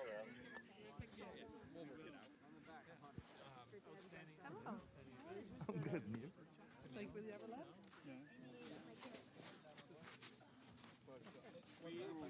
Fine. No one kicked you out.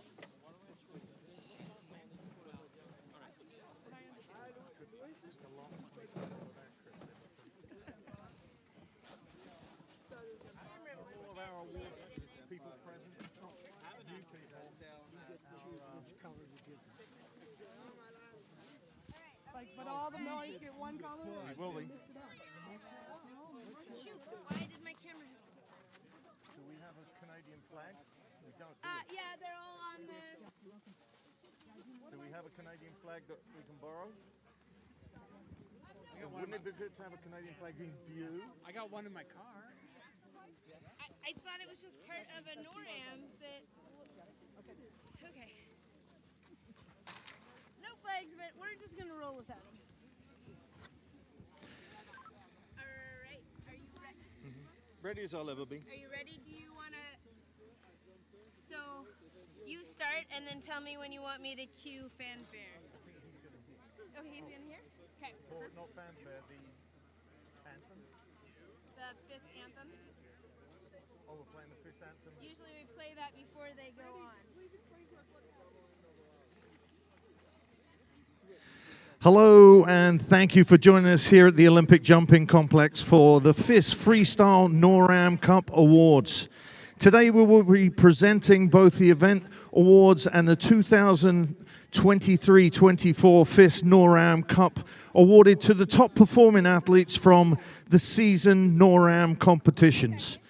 Congratulations to all who participated this weekend and throughout the season. A great big thank you to our officials and volunteers. Will you please turn your attention to the podium for the award ceremony in honor of the athletes. Presenting our awards today, our FIS technical delegate, Mr. Guy Andre. Round of applause. Thank you. Olympic Jumping Complex General Manager, my friend Rebecca Dayton. And the Olympic Regional Development Authority's Director of Events, Mr. Jeremy Freeman. Thanks for coming, Jeremy.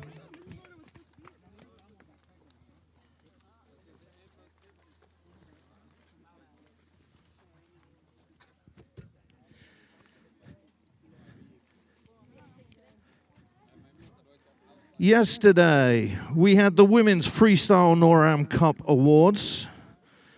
In third place, representing Team USA, Tasia Tanner.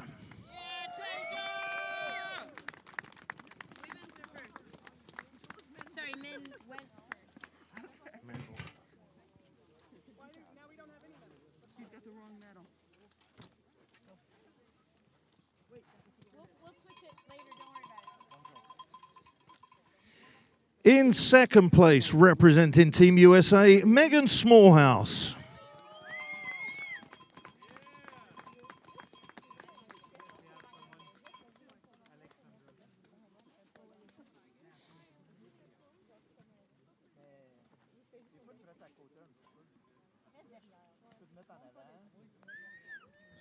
And in first place, representing Canada, Marion Thenol.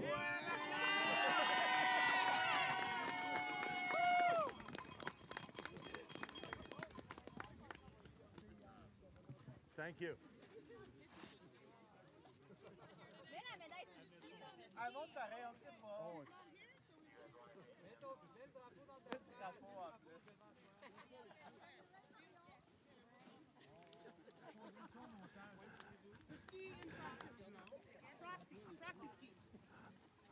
Okay, at this time, I'm going to make a decision. Would the Canadian flag please come between the two American athletes? Canadian flag in between. Does she speak English? No, you hold it. You get up and hold it. We need to play the anthem, and you are the flag that we are raising. On the podium. At this time, we ask that you remove your hats for the playing of the national anthem of Canada.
Nice job, Alexandra.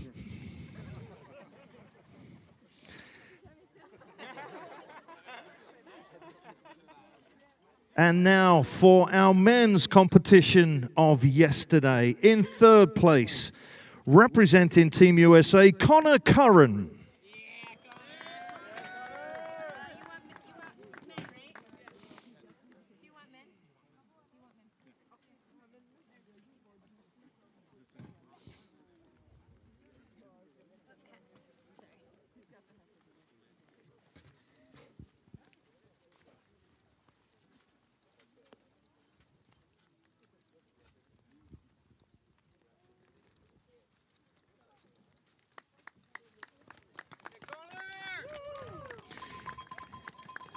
In second place, representing Canada, Emile Nadeau.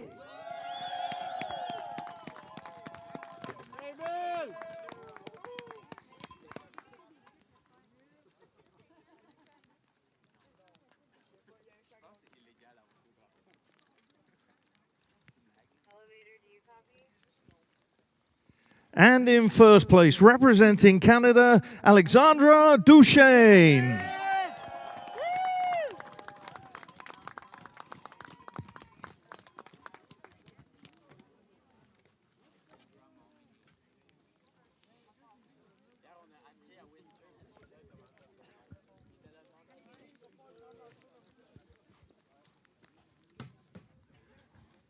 At this time, we ask that you remove your hats for the playing of the national anthem of Canada.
Here, but I'm not going to move it in case of terror.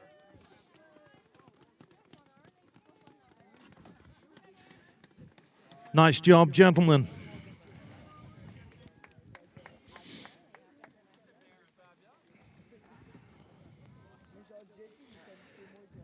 And the results from today's competition. In third place, representing Team USA, Tasia Tanner.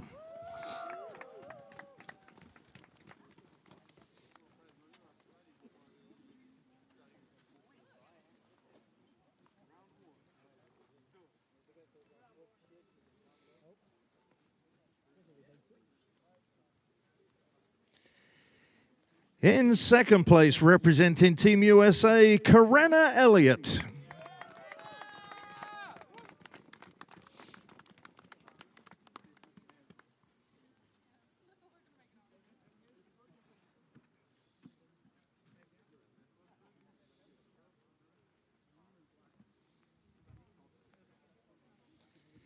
And in first place, representing Team USA, Megan Smallhouse.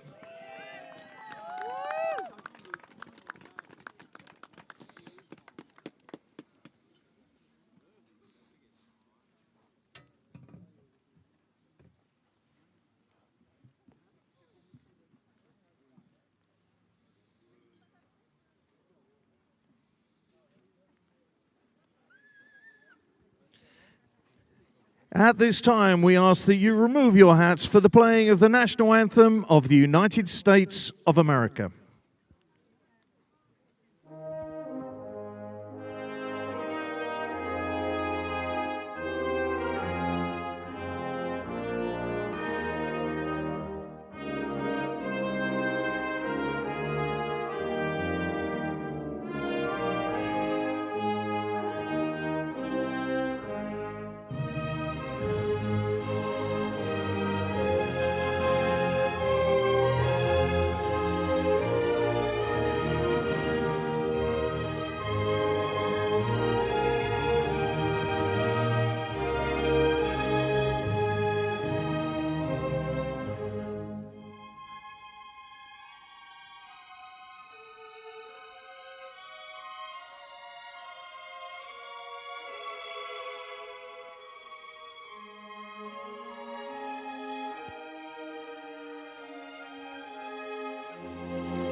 Congratulations, ladies. And the second men's competition that finished this morning in third place, representing Canada, Victor Primo.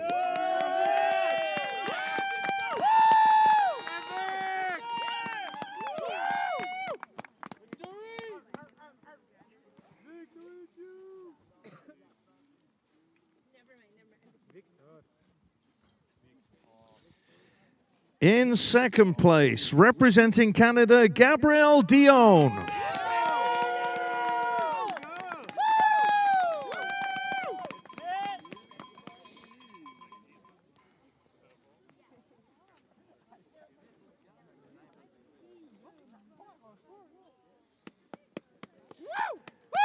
And in first place, representing Canada, Emile Nadeau.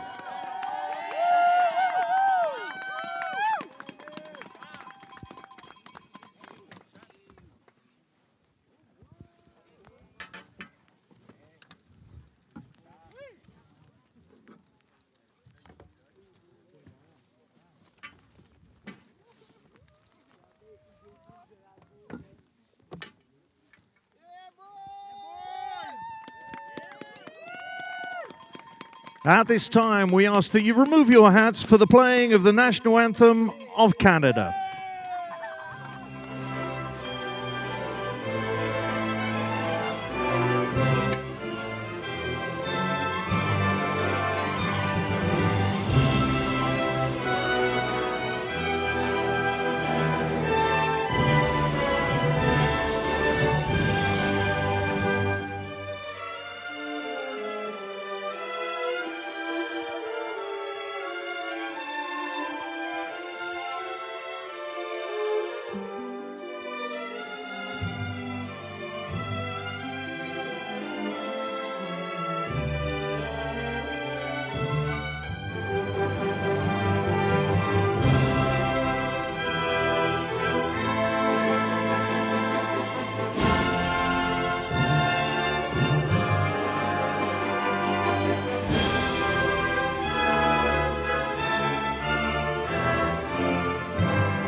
Congratulations, gentlemen. Ladies and gentlemen, if you did podium over the last 2 days, please remember to go inside to the front desk. They have money for you. Oh. Now, onto the 2023-24 FIS NorAm Cup Awards, presented to the top performing athletes from the entire season. The Women's Freestyle NorAm Cup Awards in third place, representing Team USA, Megan Smallhouse.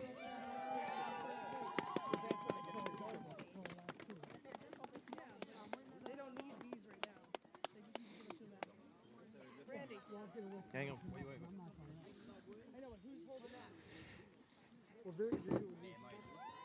In second place, and probably not present today, representing Germany, put your hands together for Emma Weiss. Emma! We got a FIS representative? And the winner of the 2023-24 FIS NorAm Cup is Team USA's Tasia Tanner. Yeah, Tasia!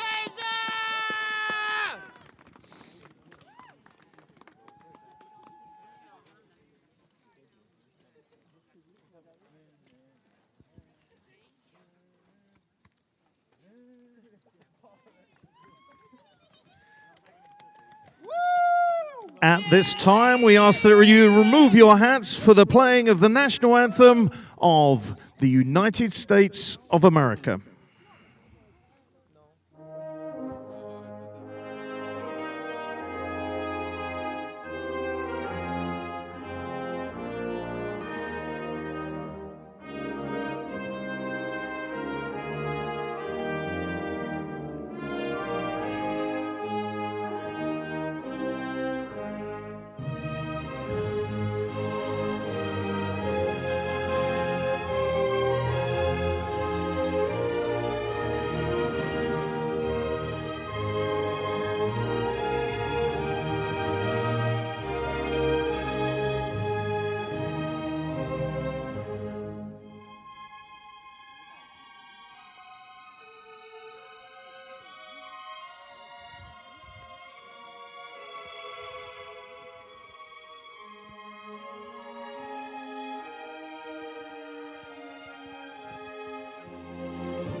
Nice job, ladies.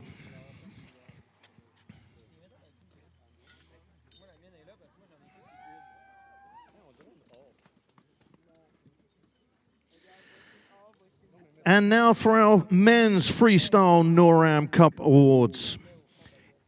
In third place, representing Canada, Lewis Irving.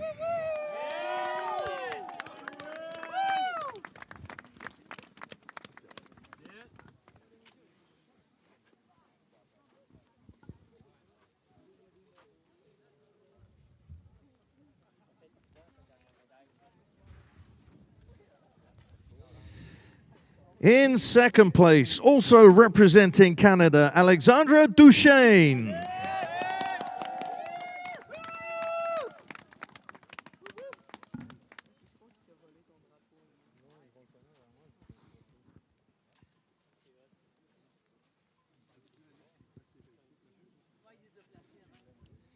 And the winner of the 2023-24 FIS NorAm Cup, representing Canada, Emile Nadeau.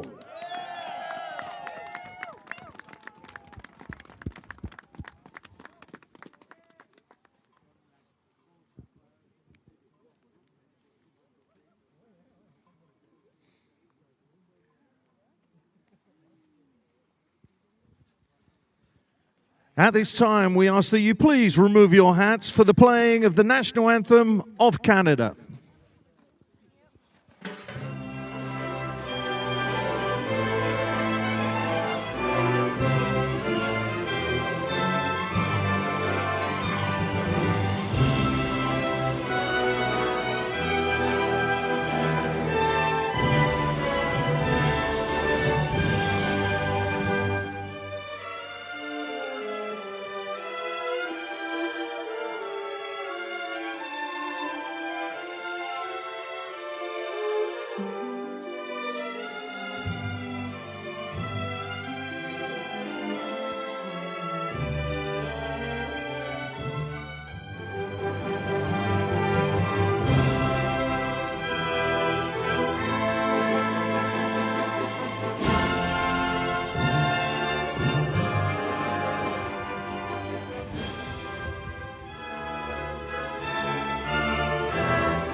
Congratulations, gentlemen.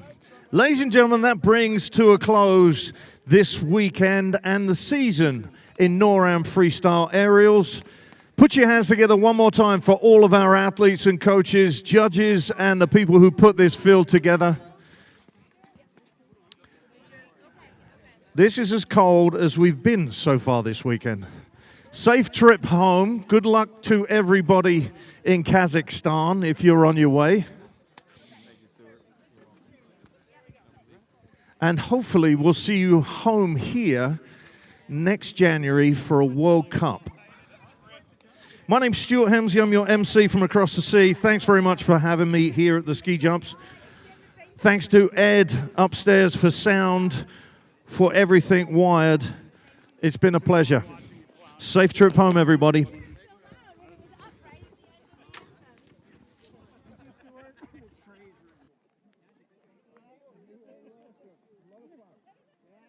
Randy, you want these trays are in this box. Huh? The trays are in the box. Okay, or would you like perfect.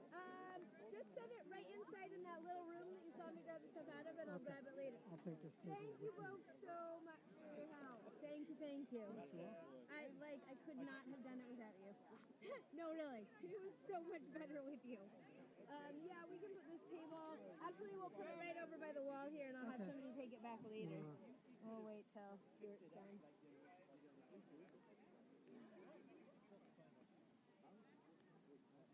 It's fine. You can go. I can get No, through it. no. Tell we're throwing stuff on the ground. No, but you can leave the table. Well, I'll get it later. Go do what you gotta do. I'll take care I'm of gonna it. get a picture of you. Thank you. You're welcome.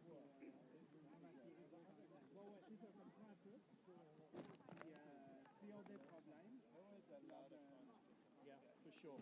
That's fine. I'm gonna rob the table. Oh, gotcha. All right. See you, Nicholas. Take care. Bye-bye. And of course, all your stuff's getting soaked. Oh, it was already wet. Hey, good job, Zone. Thank you. I wouldn't be here if I didn't want to do it. There you go. See you, buddy. I'm bringing the wife back next time. Okay. Which will be when? World Cup? No, no.